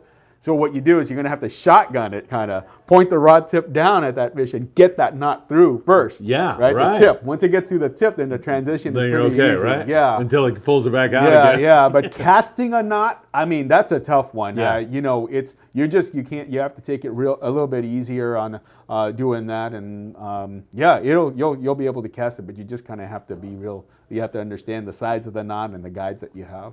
Tim Marquez, mad love for David Maestro. Nice. Sounds like a bromance going on there, right? There you go. Very nice. David Maestro, we had a pretty good balloon bite on our flyers mid-October. We did too. See, our trip was October, and that's when we had a kite bite. Oh, but when you're out with Rambo? Yeah, but he was like, we haven't used that many flyers this year. We have a ton of them. I'm like, well, cool. Hopefully we run through them all. Yeah, really? No, that's but the Mad Mac guys were fishing a lot of that this year, and having some success with it. I mean, of course, they were selling for like $300 on eBay, I guess. Oh yeah. TB Metal Art, smash that like button. Thank you so much. Charles Zimmer, who's a fantastic human being. I love him and his whole family. Brian, you and I were talking hooks, styles a while ago for fish not inhaling jigs. I can't remember what we came up with. Can you? Yeah. He asked me about assist hooks because I tie my own. And there's specific hooks that I use on my jig when I'm speed jigging for bluefin, and I have my reasons for it, and I shared with him my opinions on it. They're just opinions, of course. Yeah. But I found that a lot of the hooks, assist hooks, they have a live bait angle to them. So they've got that little curvature. Just think about like a Mustad 7691 style. You got the shank and it comes in. There's got that curvature to it. The thing is that when you're jigging for a bluefin tuna, it's. Well, I heard Rambo say this several times, and it never got to me until I started to make my own assist hooks for these bluefin, and I thought, you know what, he might be onto something here. So Rambo used to say, I like a lot of hooks on the jigs because they tend to catch the fish going in as opposed to coming out. Oh, uh-huh. So the way that I started to really dive deep into this, and I says, I start looking at some of the assist hooks on the market that have that live bait angle to them, or guys are just taking a live bait hook and tying an assist hook. And what I have found for in my fishing anyway for the bluefin is that a live bait angle hook, if you think about it, okay, we'll go old school right now. If you're like using a Mustad 9174 or something like that, a live bait angle hook, when you get bit, what's the first thing the crew screams at you when they're hearing the line coming off your reel? Wind, wind, wind, right? Yeah. That means then that the hook has gone in, he swallowed the bait, and now it's going to hook the fish on its way out. A la a circle hook, hooks them on the way out, right? All live bait hooks hook on the way out. Wind, wind, wind. Don't stop turning that handle, right? Well, if you do that while jigging for bluefin and a 300-pounder happens to swallow your 300-gram jig, which is basically like a little morsel to that thing, right?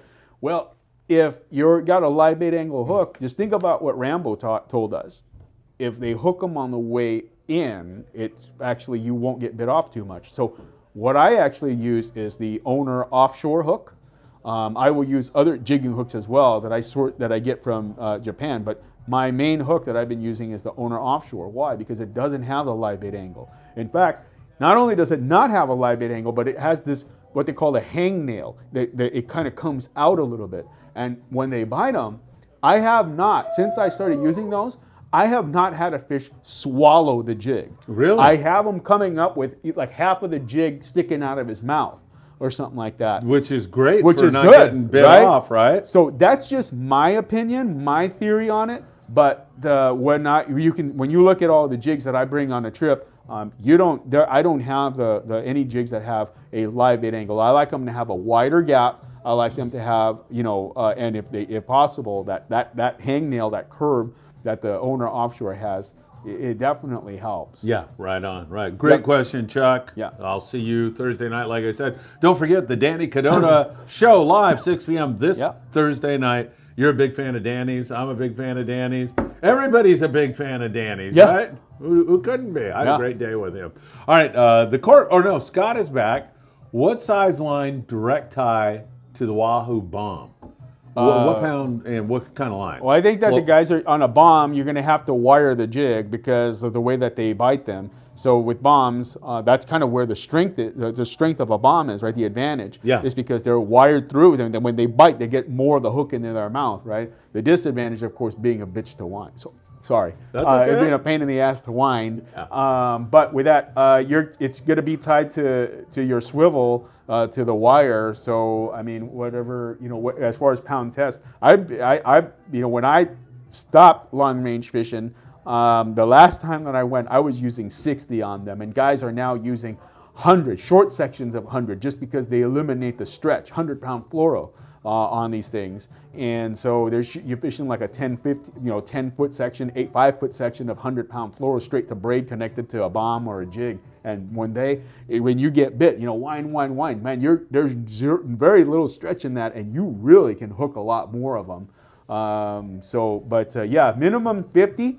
To your Wahoo bombs, but 60 is good. And then, of course, if you want to try that more boutique style, shorter, straight braid and short length of 80, 100-pound fluorocarbon. One of my good friends, Rick Ozaki, he's been in the business forever.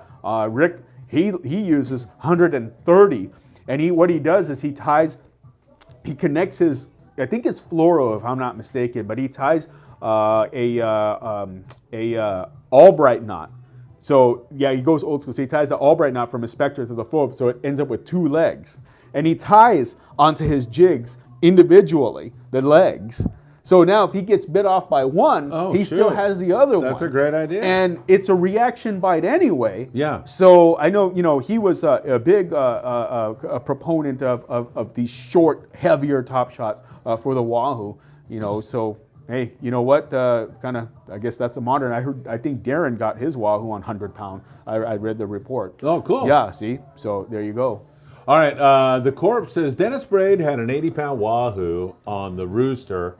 This was a while ago because Dennis has passed away. Yes. Off an egg sinker and some bike reflective tape. I truly miss him on those fishing techniques he came up with. Yeah, Dennis was a character, number one. He was a real character and a lot of fun. Yeah. Dennis had his critics, of course. I'm very fortunate that Dennis considered me to be a friend, and we talked a lot. We had other interests outside of fishing, he one of the things that people don't know about Dennis. Have you ever been to a Dennis Braid seminar? Probably one of the best. Yeah. Probably one of the best. Fred Hall or something. Yep, maybe. Yeah. One of the best. Yeah. When he comes to a fishing club, when he comes very to a enthusiastic, right? One of the best. Yeah. Yeah, very knowledgeable. He is extremely knowledgeable, or was one of the best. Still is one of the best. But right. But he, that you can do all kinds of things. Make them yourself, and I was Tommy Rothery. What is it? They used to take the potato chip bags, turn them inside out, cut them up, and then electrical tape on a torpedo sinker, and away you go. You've got your bomb, right? So one of the sounds like Riddler. Yeah. Yeah. So that's kind of that. I don't know. You can buy them now. Obviously, when you buy them, they're going to be a lot more flashier, and it might help in times where they're not biting full speed.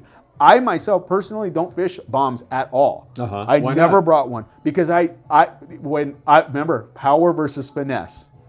The jigs, if you're fishing a Tatty 9, a Tatty A1 heavy, that was like one of my favorites. The A1 heavy, the BA. You remember the Tatty BA? Oh, that little short. Yeah. That BA was a killer on them. They actually have action to them, and they just get bit. In a time, if it's finesse fishing and there's not a lot of them being caught or a lot of them being hooked, don't you want to improve your chances? Yeah. So I think they bite a jig a lot better. And of course now we had Raider jigs and then now all kinds of different things. But you remember the Hopkins jig? Oh heck yeah! Everybody, here's one. They got bit, did they not? Oh my what God! Was the trouble did they with ever? Them? The dimples, the Wahoo would hold on too tight, but they got bit. They got bit like crazy. Got to get bit first, then Yep. you worry about it later. So I never fish bombs. In fact, I didn't even wire my jigs. I fished straight mono, is tying it straight to 60, and I never lost a jig because you got to be Johnny on the spot when you're cranking on a Wahoo. As soon as you get bit. We had a conversation. I used a real bad analogy. I'm not going to use here about the circle hook. Oh, thing. I remember that. Yeah. But same thing with a Wahoo. It's a family show. Yes. As soon as you get bit, you cannot stop. There's no, oh, I got bit. No, it is like, as soon as that handle stops, you cannot stop. Just keep on turning the handle on them. Yep. Yeah. Absolutely. Any thoughts, Isaac wants to know, on using circle hooks on jigs? I thought it might work. Guys are doing it. There is a bridling method that guys are using for the bluefin. Where they take a big circle hook and then they take a piece of rigging floss or some kind of cord, and they attach it to the top of the jig. And the theory is that when that fish bites it, he swallows the jig, and as soon as it comes out, the weight of the jig itself will prop the circle hook into the corner of the fish's mouth. Does it work? Sure. And there's been catches on them. But here's the thing is that if your jig is long, like a knife jig, it might not work because the jig is just too long. There's a lot of real estate there that has to move. Yeah. There's one. And secondly, listen, we can say anything that we want about this subject, okay? But when you have a hook on the top and the hook on the bottom, the fear is to foul hook them, right? I don't want to foul hook one. Hey, none of us want to foul hook one. Right. But you know what? Just the chance to stick, some nights your window of opportunity is so short, okay? If you get one bite, you want to make sure that you get them. You darn right. Right? Yeah, it might be the only chance you get. It might be. It might be. So if you've got J hooks on them, I mean, and maybe it rips out of his mouth and it catches them on the side. I mean, it is what it is. My dear friend, and whom you know, Justin Poe, he was on one of my trips. He got a 227, and the thing, it was caught on his gills, or not on the outside. So and he got that fish. And he got the fish. Wow. So I'm not telling you to let's go ahead and have a snagging party, guys. What I am just saying is that the window of opportunity is short, and we have to maximize that time when we're out there. And bites don't come. This is not calico fishing where you get bit and you can hit free spool and they'll come back. Right. I'm sure there's somebody's going to chime in and say, well, I saw that on one of my trips. Yes, I get it, but that's not kind of normal for bluefin. So maximize our opportunities.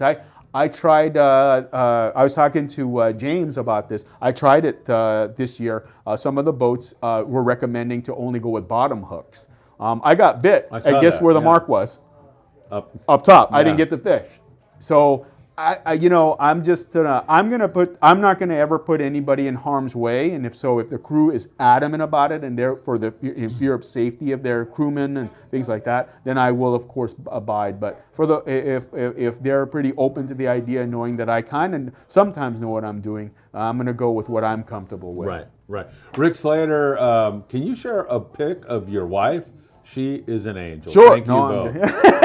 So is there a picture on her Instagram of her? Because that'll be a good chance to plug the wreath again. No, I don't think. Well, she might have pictures of her on Instagram, but she has more pictures of her wreath. On Instagram. So again, it's Floral Antidote. Look her up. Flora Liu is her name, and you can, if you have questions on those, you can also contact me www.mhlis.com. Isaac says, to save a little money, thoughts on stacking braid. I remember hearing about a few years ago. Don't know if it caught on. Would use lighter braid on the bottom of the reel and heavier braid on top. Stacking braid, is that a good thing to do? There's no problem with it. We don't stack braid necessarily to save money. We stack braid because we want to get more line on a reel that is smaller. Yeah. All right. So, like as an example, if you're fishing like these days, let's just see, you can get away like on a Penn Torque 40. If you wanted to fish it as a bait reel, and you're like one of those, I got to catch a cow on one of these things, and you need a lot of line. You can spool up with say 500 yards of 60-pound hollow. Yeah. And then you get the capacity, so you get 500 yards, but then you can step up now and splice in say 100-pound on top of that, and so you're gaining more weaves in that line. Yeah. Right. So it could provide more abrasion resistance, just a little bit, because hey, more fibers, more abrasion resistance, or bigger fibers, more abrasion resistance, and so saving money, yes, that does help too. But it's not like I had an International 30 VISX, for example. 130 hollow doesn't get enough, right? 100, I don't need 1,000 yards. Right. So I would kind of play that. Yeah, I would step it now. I would go say 375 yards of 100-pound, and then I'd go 325 of 130. So now I've got 700 yards, which I'm a happy camper with. Yeah. Right. Right. So yeah, I guess that's how you would save money on that. But yeah, stacking, it's a non-issue. We've been doing it for years now. Yeah, no problem. TB Metal Art loves the Taddy BA. David Maestro wants to know, Brian, how do you like to rig your wind-ons? As far as, like, how do I make them? I'm not sure. David, can you clarify that? And here's a guy. Do you know this guy? Joel Shimuzo? Joel, what's up, my friend? It's good to see you. He was just on a long-range trip, and the wahoo were being line shy. But he was able to get a limit with 50-pound mono. Uh-oh, that's your first tip. There you go. Using a spider hitch. Yep. The Corpse, Brian, is it fair to say that we should only fish bluefin and the other exotics with circle hook while fly lining? If not, I'm curious when not to fish it on a fly line. I only fish circle hooks when it's tuna fishing. Especially with the bluefin. Anytime you're targeting larger fish on lighter line, which is the name of the game when it comes to bluefin, on bait fishing, the circle hook is it's what I fish primarily. On the long range scene, what we used to encounter, and Phil, you remember this, you remember the lulls at the Hurricane Bank around noontime when you could get some rest actually? Yeah, right. Sometimes you'd experience this where the fish would bite your bait and they wouldn't run. And we had to fish a J-hook. You remember those times? Yeah. So there's definitely those times, but I will shorten this and I'll just tell you the species that I don't fish circle hook on as far as a exotic or something like that. I don't fish a circle hook with Dorado. I don't fish it with yellowtail. It's primarily a tuna thing. I don't fish a circle hook for sea bass. I don't fish a circle hook for calico bass. These are just species that kind of do weird things sometimes when you get bit. Yeah. So you just got to get things turned and tight real quick. Doug Rubin says, hi from the El Sueño. Jeff Yeomans from the 540 Slingers Club says, Brian is never going to get to his 5 lessons. Yes, you are. At some point, I'm going to grow up and grab a notebook and start writing these things down. Dave Maestro, how do you make your wind-ons?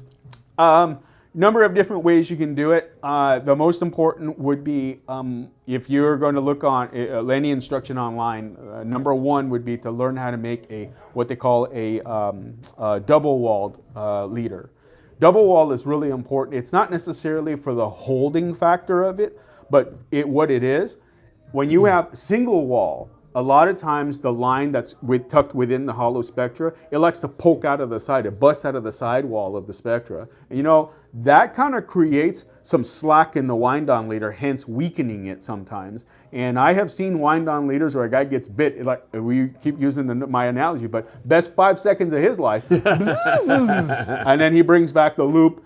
And so a double wall prevents or minimizes the chances of that line coming out. Even if you deburr the line, it's still a chance for it to come out of the side. So the double wall is number one. Yeah. Number two, I know Darren has come up with a way to do the double wall wind-ons with the Sato crimps that he distributes, that he sells. And those crimps work really good. The thing with those crimps is you have to have the right tool for it, which Darren has. And you have to understand specifically the diameters that each one of those crimps will work with. Monofilament and fluorocarbon stretches. Yes, fluorocarbon does stretch, but those two stretch. And you have to figure out the right size crimp for the diameter of your line, because at that point it'll compensate for the stretch in the line. So stretch means it's getting smaller. Right? Yeah, right. So there's that. Or you can serve. You're going to have to buy a bowstring server, which all archery stores have. You'll have to buy one of those, and you have to set up a jig of some sort of device that will keep the line tight so that you can serve it. Important too would be glue, some form of adhesive. These days, the best one right now that everybody's using is the tack glue, and that works really good. But Dave, whenever you're up for it, I'm happy to bring out the whole setup and show you how to. Let's do it here someday. We should do it on camera. We should. Yeah, that'd be fun. Yeah. And but there you go. What's number 2? We're gonna break. Here we go. And if I rudely read I'll tell you, hey, I got to ask. No problem. Because it's just me and you. Our producer left with his dog. He did. All right. Ready for number 2? Gets a little higher. Yes. All right, number 2. Number 2. I still prefer to fish a jig over a sinker rig in the daytime. But that said, I need to pay more attention to how they're eating the sinker rig and fish the jig with the same cadence. Ooh. You remember when Joel was here? Yeah. And there was a comment that we made, and I said, yeah, if you want to get bit fishing a bait for tuna, you have to, or fishing a bait for your targeted species, you have to think like that fish. Think like a bass, think like a tuna. Yeah, right? yeah. Well, you want to get bit on a lure, you're gonna have to think like a bait. you have to kind of mimic what a bait is doing, right, in order for you to get bit, because that's what a lure is. It's an artificial bait. Exactly. So what I learned was on the last trip that we had, they were bombing the sinker rigs down. There was no feathering it. There was none of that. They just boom right on down there. Well, I didn't catch on to that until the end, and I said, why didn't I tie on a heavier jig? I mean, I'm sitting here. I mean, I know the jig was sinking. I didn't have a problem with scope, but still, I think I could have got bit on a heavier jig. So then I get back and I talk to James Kikawa and Mike. Yeah. And they're like, they're like getting bit in the daytime on 300-gram jigs. I'm here fishing a 150 and a 2. Just thinking that, see? Yeah. So that's lesson number 2. You gotta, if you're wanting to fish a lure and you want to be a good jig fisherman, I think that first, good jig fishermen are good bait fishermen. Yes. You kind of agreed to that one. Yeah, absolutely. But if you want to get bit on a jig, you kind of have to think like a bait. I know that sounds weird, but just you're trying to mimic what fish traps, swim baits. That's what they're doing. It looks like a bait, right? Exactly. Right? So you want it to look exactly like. So these guys are bombing these things down with reckless abandonment. Jeez. No worry about helicoptering or anything. Right. And wham! They're bit. Yeah. So I was like, oh, okay. So this is something I'm gonna have to do here. Yeah. So just the goal is now to pay attention to what is happening with the bait fishermen if I want to be effective fishing a lure. The Vegas odds on you finishing your list just went in your favor now a little bit more, because number 2 is pretty easy. Okay. AKA Isaac says he's got a follow-up. How do you set your drag if you're stacking braid? You don't have a problem. I set it to whatever the top shot is, because even if you're fishing, let's just say you're stacking 60, 80, and 100, and you're fishing 80 on top. You're fishing 20 pounds of drag, 25, 30, 35 at full maybe. It's still 60-pound braid on the bottom, and you're not breaking it. Yeah, okay, perfect. Couple more likes, and that wreath is not mine. We're at 62, which is pretty good. We need to get to 100 likes, and then we're going to been thinking about a question. I've got a question in my head, Brian, so I've got that. All right, the corpse is back. Brian, on a winter bite for exotic yellowtail, how about just regular yellowtail? Yeah. Oh, I guess just exotic ones. Yeah. Okay.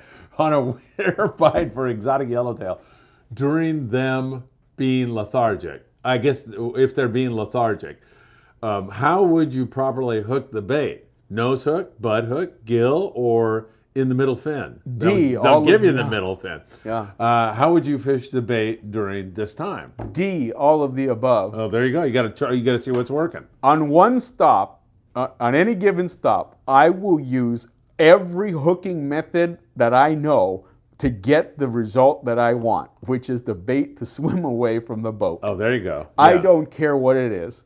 And that differs for you sometimes, right? Yeah. So on some trips, I'll find the shoulder hook. This is what I'm getting bit on really good. Yeah. Bingo. I'm going to stick with that, because why mess around? Mess with it. Yeah. One trip, or a couple of trips earlier this year, I do the old school heart hook. I don't know if you remember that from Frank Lopresti. Yeah. Not a lot of people do that anymore. I was actually showing some of the veterans that fish with us. For so long. Yeah. So you remember my fly lining factual seminar, right? And that was one of them. And guys were asking me like, "Hey, what the heck's a heart hook?" But that hook, I had success with that earlier this season. It did really good. But yeah, I'm opportunistic, baby. I get to the bait tank on one stop, man. If it doesn't swim on a nose hook, I'm going to something else. I keep switching around. But the only times that I don't fish like the butt hook or the belly hook is when it's kind of really bad weather. They just come off. Yeah. But yeah, I will use all of them. I find that the shoulder hook doesn't work as well on like a yellowtail or a calico bass or something like that. But it's species specific. When we're talking tuna, I try all 5. But if we're talking yellows, it's either like that belly hook, the butt hook, or the nose hook. Do you start with one? Is there one you always start with? Yes. What is it? If I'm fishing yellows, you're talking about the case of yellows, I'll use the belly hook first. Yeah. Yeah, just because they swim really quick, really fast. They do. And they're out, right? Yeah. Yeah, so I just want that. I like to start fast and then start to work my way slow after that. Yeah, exactly, right? Yep. Perfect. How about number 3? Number 3. Jeff Yeomans. Here we go. Here we go. Number 3. Sometimes, especially this season, A less than ideal bait will swim better than an ideal bait. Whoa, now you're going to have to explain that one to me. Yep, no problem. You're talking about a bait with a red nose that looks Yes, like sir. crap? Yep. Really? You can't fight it. What? Okay, so I'm on the Cortez. This has happened like 3 times this season already. All right, so I'm buying it already, but I got to hear this Yep. through. So we've all been trained. Bait selection. You want Yeah, this, you want that. yeah. You don't want this, you want that. So we're sitting at the bait tank trying to find the right bait. Now, the bait's been heavily pressured in San Diego for the last couple of seasons now. So it's not like you're getting 3-week cured bait to come to fish with, right? So we're sitting here, this one's got even color, it's really nice, and you put it on the hook, you make a cast, and it doesn't do anything. What's going on? You try to make one more attempt, still doesn't do anything. Go back, get another one. And at some point here, you're starting to watch people around you getting bit that don't really care what it is that they're fishing with. And so Tyler, the second ticket on the Cortez, really good fisherman, he come up and he goes, guys, he goes, if it's a beat up looking bait, it doesn't matter. If he's swimming, that's what you want. Who cares? And we started, we don't care anymore. Oh, red nose, scales. It's so missing. counterintuitive, Put one on, right? you throw it out, and it takes off. And we're getting bit. Huh. So the point is the point of this is you kind of have to be flexible, right? And just think about what it is that the end result, the end goal is to get bit. How do you get bit if your bait's not going where you want it to go? Right. So that's not for us to judge whether or not he'll eat one that's scarred. Hey, you let the tuna make that choice. You just get it to him, right? And then it's up to them. Yeah, and it's up to them. So don't be hamstrung on selecting the best bait, because the baits don't have a lot of time. This Dorado season, it just exhausted the bait receivers. I mean, they're just going. Oh, I know. Right? Yeah. So I know. it's not like fishing. I mean, remember the long range trips you used to go in May, a 16-day trip? Oh, that bait was beautiful. It hasn't been messed with, right? Yeah, right. But this what we're encountering now, we don't have that luxury anymore. So be flexible. It doesn't have to be textbook all the time. You kind of have to, maybe just if you think outside the box and just allow yourself to say, you know what? I know what I should be doing, and I know what's correct, but I'm just going to have to go with it. Yeah, and give it a shot. And see what happens. And we gave it a shot, and we got bit. That's awesome. There you go. Jeff Yeoman says, Phil, it looks like you're going to get through the list. Israel de la Cruz says, good evening, everyone. Israel, had so much fun fishing with you on the Relentless. I hope we can do it again really soon, my friend. Jose Ortega, Brian, surface iron jig stick length preference. 9.5 and 10. Me too. Yeah. I like a 10. So does Jeff Yeoman. Yeah. You know that. Yeah, less work to get distance. We're casting a lot, and the less we have to put into it, the more efficient each cast will be, and we can cast more accurately would be the most important. Right? Exactly. 540 Slinger says, good to see you, Israel. Slam and Sammy. Hello, everyone. Happy holidays. Happy holidays to you, Slam and Sammy. Do you have any rockfish jig fishing tips? Cast far, semi-far, and do you use a weight similar to the torpedo weight they recommend for fishing a ganyan, let's say, or a live bait? Yeah. Yes. So often, guys, I love anybody that knows me knows that I have an affinity towards the Jack's jigs. Just the painted lead, but it is what it is. Yeah. Diamond jigs too. I think that a lot of folks they take those jigs and they just drop it straight down. They put a couple of squid strips on it, drop it straight down, and kind of do the bait and weight kind of thing. Yeah. And it doesn't work that way on a jig. What I like to do, and what I've been very successful with, and a lot of guys have been successful with, is I will take the jig. Number one, as far as selecting the size of the jig, I don't want something that's going to just go right to the bottom. Number one, you get too heavy and you're just going to hook the bottom all day long. Right. You'll lose a bunch of jigs. So I'll just get with something that is heavy enough to get to the bottom, doesn't have to just bomb its way on down there. So there's that. And then, of course, that depends on depth too. But what I'd like to do is I do like to cast them out, because if you're fishing on the drift, you're going to run over it anyway, right? Or it's going to kind of start coming your way. Yeah. Or you're on the anchor and it's swinging. But I like to throw it out there, and I start to kind of, once it gets out there, I let it hit the bottom, but I work it back to the boat and just kind of keep hopping it along. And then once I get straight up and down, I'm pretty much done. I wind back up and start all over again. But it is a proactive fishery, or it's proactive style of fishing. It's not just pin a couple of squids on and just wait. Just like the guys that fish the slow pitch, they are working at it. So when I fish a jig, a diamond jig or a jack's jig for the cod, I'm actually working it. I am underhand lobbing it, or I'm casting overhead, depending on how heavy it is. I'm getting it out there because it's gonna come back to the boat. Yes. So you want to get it out far. You want to cover some ground. And a lot of times, even if you're like, if you're swinging on the anchor, shoot, you start paying close attention, look at where the island is, and on the right swing, you just keep waiting in the corner. Once it swings right, you throw it out there, and you get one, wind it up, wait, and you and you keep doing that. But yeah, just work at it. It's not a bait and wait thing. Yeah. Dan Smith, and Dan is right about this now. Dan says, Phil told me, and he says it all the time. I do say it all the time. Phil told me a good hot bait.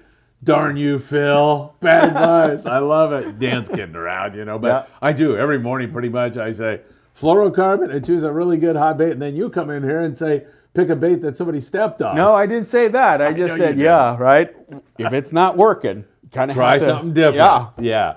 Alex Ram, 5510. Big shout out to Rambo. Yep. Tyler, Noel, and Jeff. Yep. That's a great crew on board the Cortez. Uh-huh.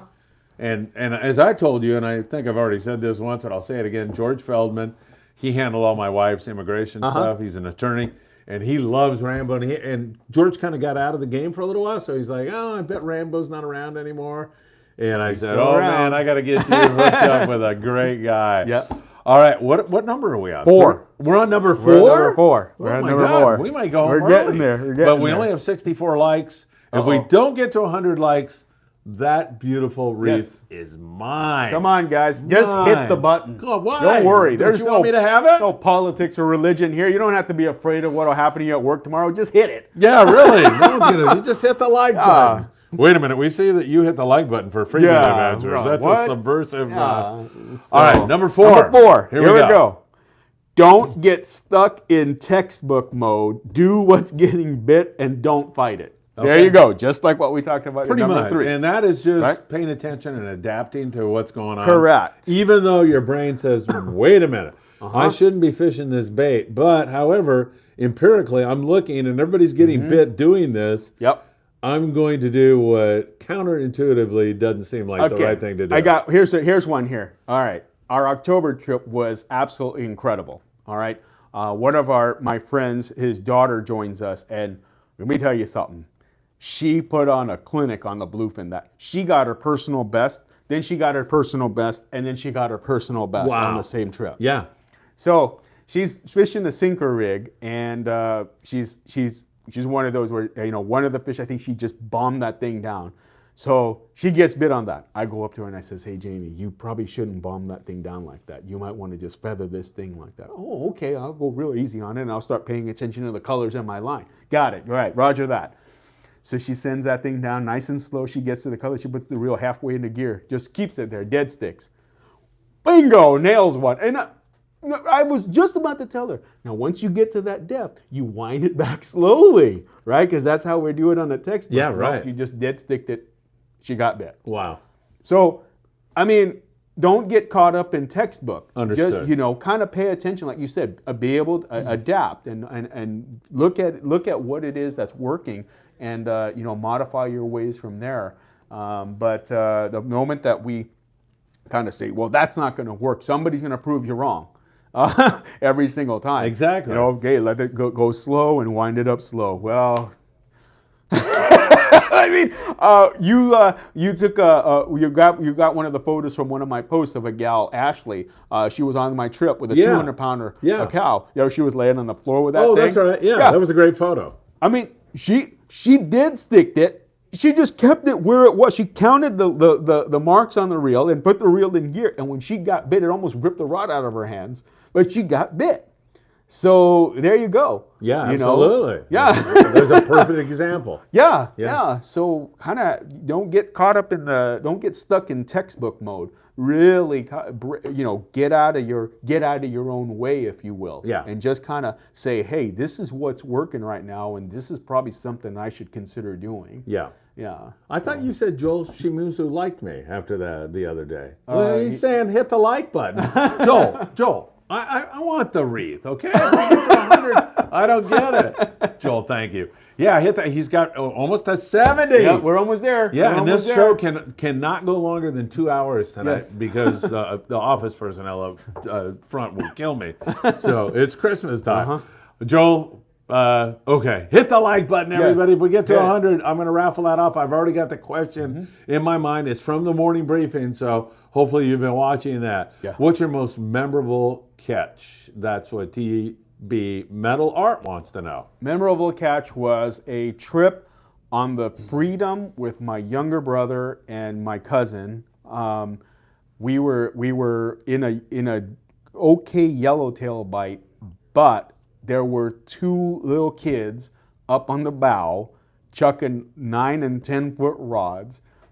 I had 17, and we were just bouncing them up. My brother had 21. You guys were catching yellows? Yep. Jeez. We were told not to stop because some of the other passengers weren't getting it done. So they needed some fish. So we needed some fish. My younger brother and I had a little competition. We would see how many cranks it would take upon a cast. Because we would see the same thing, and we would fire off our jigs. And my brother goes, three cranks, I'm going to get one. And I'm like, okay, I got to go 4. And we go 1, 2, 3. Oh, we're on. And that still to this day is the most memorable trip. They weren't giants, but they were that 17, 20 pounders. Those are nice fish, man. Yeah, Especially all on the surface iron. Wow. And Joel, I mean, honestly, all on the. I don't know. The 45 in this, they call it baby poop. It's like a yellow with a little copper in it, but it was 45s in that color. Wow. Yeah. Where was that? Coronado Island? No, that was Clemente on the Freedom. Oh, wow. Yeah. Oh, okay. Yeah, there you go. Jeez. That is tremendous. Yep. James Cacao, need a spot on your Cortez charter next season. What's he got to do to get that? He's got one. Oh, you got one, James. Dan Smith, Phil, Kim, and I are finally getting over this COVID, and it has been 9 days since we fished last, and this show is so awesome. We are ready to go again. The boat's all ready, and we just have to get to 100%. And we both, Brian and I, hope you're feeling better soon. You're such a huge supporter, Dan and Kim, of everything I do, and I really cannot thank you enough. Hope you're feeling better really soon, and hope you get out. Dave Maestro, we sent dead flyers down on 8-0 hooks on drop shot setups and got bit. Thinking outside the box, not textbook. See that? We had to see if that worked. So he just wanted to try something different, and he's like, whoa, this works. Yeah. Yeah. That's awesome.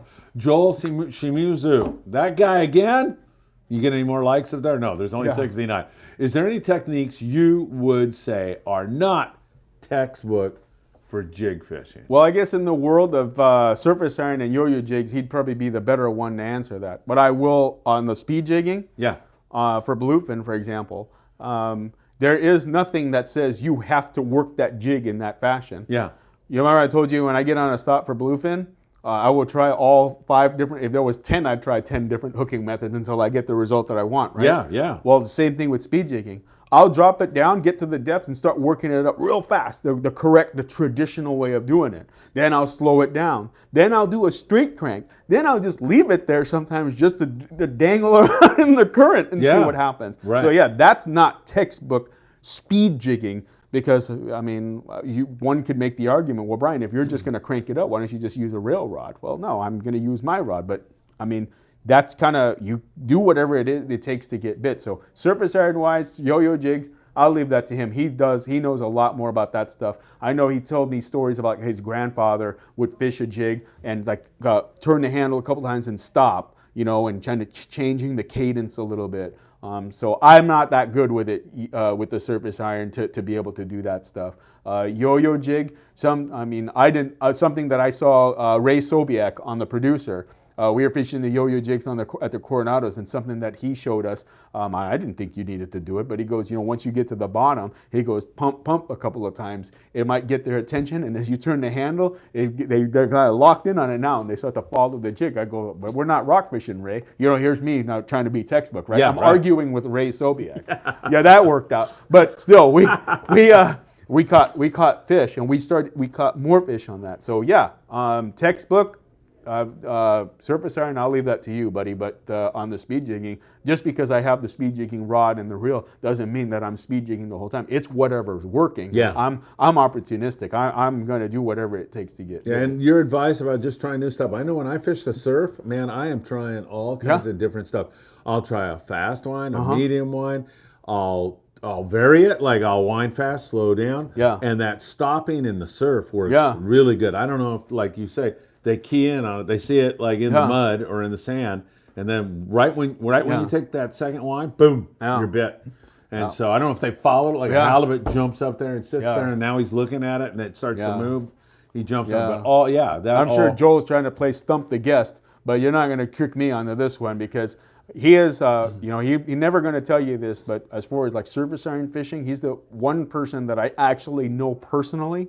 He literally can walk onto a trip. He'll bring one jig stick, and he will he could go into his tackle box and just reach in there, and whatever he's got as far as surface iron, he walks onto the boat with, and he will catch a fish. Really? Or catch more than one fish on it. So that's just his knowledge of that. So you can have that. Yeah. I'm not going to touch that one. That's not my area of expertise. I enjoy it, but not to that, not at that level yet. Jeff Yeomans from 540 Slingers, baby poop color is money for surface iron. Yeah, it works, huh? It works really good. Yeah. And Travis is sending his best to Dan and Kim. Always a great time here. David Rosenthal, don't hesitate to innovate. I like that. Don't hesitate to innovate. That sounds good. Trump's going to steal that if you're not there you go. That sounds like one of his things. Joel Shimuzu, force the fish to eat the Exactly. iron. Do whatever it takes. Force them to eat it. Yep. Yeah, right? It's so true. And like I fish a lot of surf fishing. I haven't lately because I've been so busy. But yeah, I mean, Joel's right, man. You force them to eat it, man. Find out what it is that... There you go. I was sitting there one day at the beach making these casts with a crocodile. Cast. Couldn't get bit. My son Philip's next to me. And he takes one of these Promar, like heavy type jigs, like these things, the flash jigs. And he takes it and he literally, I mean, he's not even winding it. He's dragging it through the mud. Yellowfin croaker. Yeah. Throws again. Dragging it, yellowfin croaker. This is winter time when presumably the fish might be a little bit more lethargic. Yeah. And I started looking at him and I didn't want to admit it. Like, I'll get bit on this. And like a bonehead, I stayed with the textbook. Yeah. And he thought outside the box. And shoot, he had me like 8-0 before I finally switched over and said, okay, you win. I got it. So exactly what Joel's talking about. Yeah. Exactly what he's talking about. Number 5. Number 5. Yeah. Ready? Hey, Jeff, we made it. We're getting there. We're getting there. Number 5. All right, number 5. These are the things that you've learned this year. Before you do number 5, yes, sir. How can we get one of these beautiful wreaths? One more time again. What is the Instagram? The Instagram, Floral Antidote. That's flora.l.antidote. Her name is Flora Liu, Flora, last name Liu. That's your beautiful, beautiful wife who makes these beautiful wreaths. Please look her up on Instagram and you can see everything that's available. There's a link to her Etsy store, but we also, if you're local, we're happy to make deliveries as well. So local to us in the San Gabriel Valley, of course. All right, this is the 5th thing you've learned this season in particular. Yes. We've had 4. There's a total of 5. Yes. Here we go. Number 5. It does not, what pound drag your reel gets as strike is not as important anymore as what it gets in full now for bluefin fishing. Is that true? That is very true. Really? Yes. Explain. All right. So you got your reel. Let's just say you've got that Saltiga 40 that I mentioned for you're fishing 50 pound on that, right? So here we are talking about we have to fish 25 pounds or 25 or 30% of the line's breaking strength. Now, Pardon me, Daiwa, I don't know your specs, so I apologize. This is just assumptions here, or hypotheticals, okay? But most reels are like this, okay? You set your reel at, say, 15 pounds at strike, all right? So you push it to full, now you realize that you're barely at 20. So you know this, Phil, that when you're fighting a big tuna, the lever drag, one of the reasons why, there's many benefits to it, but one of the reasons why is, a big benefit to it is that we're able to increase the drag incrementally and go back to where we started and decrease incrementally. Yeah. Towards the end of the fight, regardless of what pound test you have, I've always taught people this, that there's no such thing as neutral when you're fighting a fish. Right. That line's either coming in or it's coming off of your reel, okay?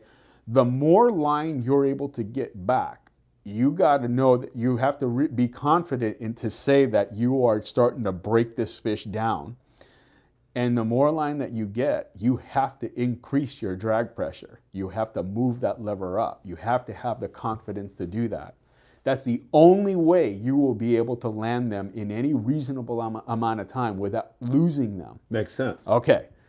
If you have 15 pounds of drag at strike and you barely get 20 in full on 50-pound test, there is not enough there. You will actually have to grip the spool to get more line so that fish you're not just pulling against drag when you're lifting on that fish or keeping it on the rail.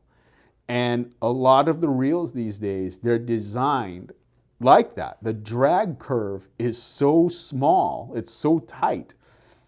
Ideally, honestly, if on, just say even 50-pound test, I would like for it to, if I set it at 15 at strike, I would like for 25, 26 in full. That's a full 10-pound range. And you don't get that with a lot of factory reels. Hence, Cal Sheets built his empire helping us with this because he understands that. So what you want to do then is, instead of worrying about strike, worry about full. So if your reel touts that it gets 35, 40 pounds in, or let's just, in the case of that size of a reel, Talica 12, Saltiga 40, if it's touting that it can get 30 in full, try to get close to that in full. It probably won't. I'm just not trying to be mean here, but I know specs sometimes. Try to get close to it, depending on the pound test that you have. So say 50 pound, you want to get around 25, 26 in full. And then back off, okay? You don't have to fish to what strike says. You can actually mark it on your reel. I call it pre-strike. Yeah. So your 15 doesn't have to be at strike. It can be half an inch before strike. So now when you get bit, you go to the pre-strike, right? So now it's not stupid tight, as Rollo would say, where you're going to bust off. Yeah. There's a good amount of pressure on him. He's able to run. And as you get more line, you can start to increase now, knowing that full is there for you for the end game to be able to lift this fish. You have to be able to lift them in the end. Yes. And when they are coming up and they're in their circles, you're fighting a number of things. He's laid out flat like this, so you're trying to push him against water. All that water. All that water. Yeah. Right? So there's one. Yeah. Okay. Number two, they don't naturally swim that way. Tuna go one way, right? They don't have side jets or anything like that. Yeah, right. So you got to think how much pressure you have to put on them to be able to get them to come up without fighting. You ever fight a fish where you lift and the line starts to come off of your spool and you're not making any headway? Yeah, right. You know what happens? You know what you need to do? Increase the drag. Yeah. Right? Yeah. So yeah, that I am all my reels, I mark them. I have that pre-strike on them, and I don't care what strike is per se as much as I care what I get in full. That is a great because I know tip. I'm going to get there and I'm going to need that. Yes. Right. So you can apply all. I mean, if you're jumping on board the Pride or the Freedom Thursday night, these are all great. Awesome tips that you can, and we got through all 5. Right. But the question then comes, well, should I just? How do you know how much drag is enough? Do you just automatically go to full brine? No, I keep ramping it up until the line stops coming off of my reel. When I'm lifting or using the reel when I'm coming up, and he's not able to. It's not just slipping off due to his weight. Yeah. I don't mind it slipping up because he fights, but number one, I don't want it slipping off because of his weight. And more importantly, if he is going to take line, I want him to earn every inch of it as he gets closer to the boat. That's such a good thing. There you go. Awesome. There's the 5 things that I learned. Well, and you've opened the door now. There's more questions coming in, but that's okay. We're well. Let's see. We're at 112 minutes. So 120 minutes is 2 hours. Yes. Right? We're going to be done by that time. All right, Dave Maestro says, this show has got me so pumped up for my upcoming 4-day trip at the end of the month. Maybe we could get some deep water yellows and find that larger bluefin tuna. Dan Smith, Brian, that is right on the money with LVR drags. That is what I have had to do. And I always do it for trollfish. Okay? Yeah, does that make sense to you? Yeah, you're shaking your head right. Joel Shimuzu, more drag the better in full. Yes. Yes. You may not get there, but it's good to have it because you might have to. My brother hooked one on the Cortez in October on our trip. He battled that thing for almost 2 hours on 50 pound. He was using a Speedmaster 12. And he had to cup the spool or really get his hand clamped onto the spool just to keep it from rolling off. It was close to a 2-hour battle, and he ended up losing it. Oh. And it was and when Did you get a look at it? Right there. Oh. It was, what the it guesstimate like? was 280, 290 on the fly line. Oh. Right? That's like that's a prize fish right there, right? But what he said was, I checked the reel in full and it only got 21. See, he said it at 15 at strike. Yeah. See? Honest to God, it may not seem like a lot, but if he had just 4 or 5 more pounds, that would have made a difference. Yeah, he would have got the fish. Yeah. Probably. Yeah. So it's not his fault. He didn't fight it wrong. It's just, I mean, at some point here, the reel starts to set up its limitations now. So there you go. All right, a couple more likes and this wreath is yours. Come on. Your wife will love you if you bring those to her. Isaac says, is there any way to test that? I was wondering how much drag I would be adding once you start adding past strike. Yes, so you get yourself a nice spring scale. I don't, all the companies make them. I mean, they'll probably come from the same. Down there. Yeah. What you want to do though, get the spring scale attached to something really sturdy. Number one. Yeah. I tie a loop in whatever line it is, bimini twist, or I have my splice loop on hollow, anything like that, and I'll run it through. I do not put the line through the guides of the rod. A couple of things that does is that when you set it against the rod, when you're pulling like this, you're never pulling with the same consistency. Number two, the rod it's factoring in the stretch of the line too. So there's that aspect of it. Yeah. So it's not a true drag reading. Right. Now it gets you close, right? Yeah, but now you're going to have some of the old school guys argue and say that this does that. Well, but I'm telling you, I don't set it that way. And when Cal Sheets, when you tell him you want X amount of drag on your reel, he doesn't do it through the rod guides either. Yeah. So what we do is I take the reel and I attach it on, and I will pull fast, a nice steady pull, steady but fast, on down. Why I do that is because the fish does not run like this. Yeah, right. Okay, and that gives a false reading too. Yeah, I'm sure it does. Yeah, so now you're sitting here and you go, oh, gosh, my reel's only getting X amount of drag, and then I come up and I pull. Well, yeah, there's a lot more now because that's the actual speed that the fish is running. So you don't set it on versus the rod. There's too many variables you've just included. The bending of the rod, taking out, this and that. Right off of the reel. That's it. And when you set your drags, that's how you do it. Fast and furious, just like how a fish would run. They run at that steady, consistent pull. You do the same thing and fast. Excellent. Chuck Zimmer, how much drag pressure do you normally get from the rod guides? I think, are you asking maybe, does the rod add pressure to it? I think that's what Chuck is trying to ask. I haven't seen it add. I've actually seen it decrease. Oh, okay. It's not from a decrease meaning the rod, it's killing my drag pressure. What I mean is that, again, the guys are setting it by pulling onto the rod. But you see if you can get a consistent number. Yeah. right? Because you're pulling, there's way too many variables that are involved. The 1 second you're full of piss and vinegar and you pull really hard and you got this one setting and then all of a sudden you're not pulling as hard anymore, and just too many, the human element is there. Joel says, Cal said it adds about 3 pounds of drag from the rod. But he doesn't set it up that way. Hey, 25, 28 pounds of drag. Better to have a drag that's a little too tight than one that's too loose. I agree with that. So a rod can add whatever it wants, but it also, at the same time, if you've got mono and fluorocarbon, it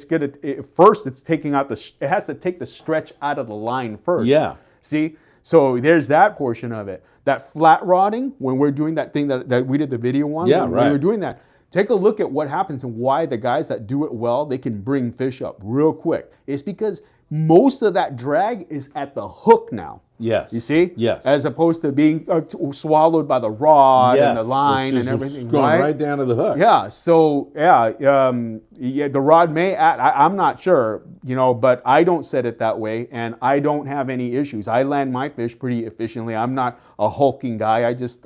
I'm confident in what it is that I'm doing. And I know that my line's not going to break. I'm good. I know my knots aren't going to break. I use the correct hooks, and things like that. Yeah. So. Hey, we haven't given a plug to your the Medicare thing. You do that. Yes. Why don't you give a plug for that? We're winding down on that right now, but we are. Right? We're winding down. Because I just asked you, I turned 65 in March, and you said talk to me in January. Give me a little time to relax. Yeah, you get a little bit of time, but it's winding down right now. But people want to know sometimes what do I do for my full-time job. I'm a professional Medicare benefits advisor. I help people identify and teach them how to use all their benefits and turn those benefits into a financial tool. A lot of times folks have these benefits that are available to them and don't have any clue how to use them, and more importantly, don't know what it is that they actually have. And maybe they got into something that's not beneficial to them and their out-of-pocket expenses are uncontrollable, and a number of other things that they're not getting the benefits that they really need for a specific condition that they have. So I work with people just to help them and guide them. I'm almost like a roadmap for them. That's great. On their Medicare, I call it the Medicare journey. Yeah. I come with them on their Medicare journey and I show them what it is that their benefit can do. And if we can find benefits that are better for them and their needs, then we will do that. We get them into a plan and everybody ends up being a happy camper. I'm a question answerer. I am not a signature hunter, is what I like to say. TB Metal Art says, Brian knows his stuff. He just helped my dad out. Hit him up. So how do we hit you up? You can just visit me on my website. I'm at www.mhlis.com.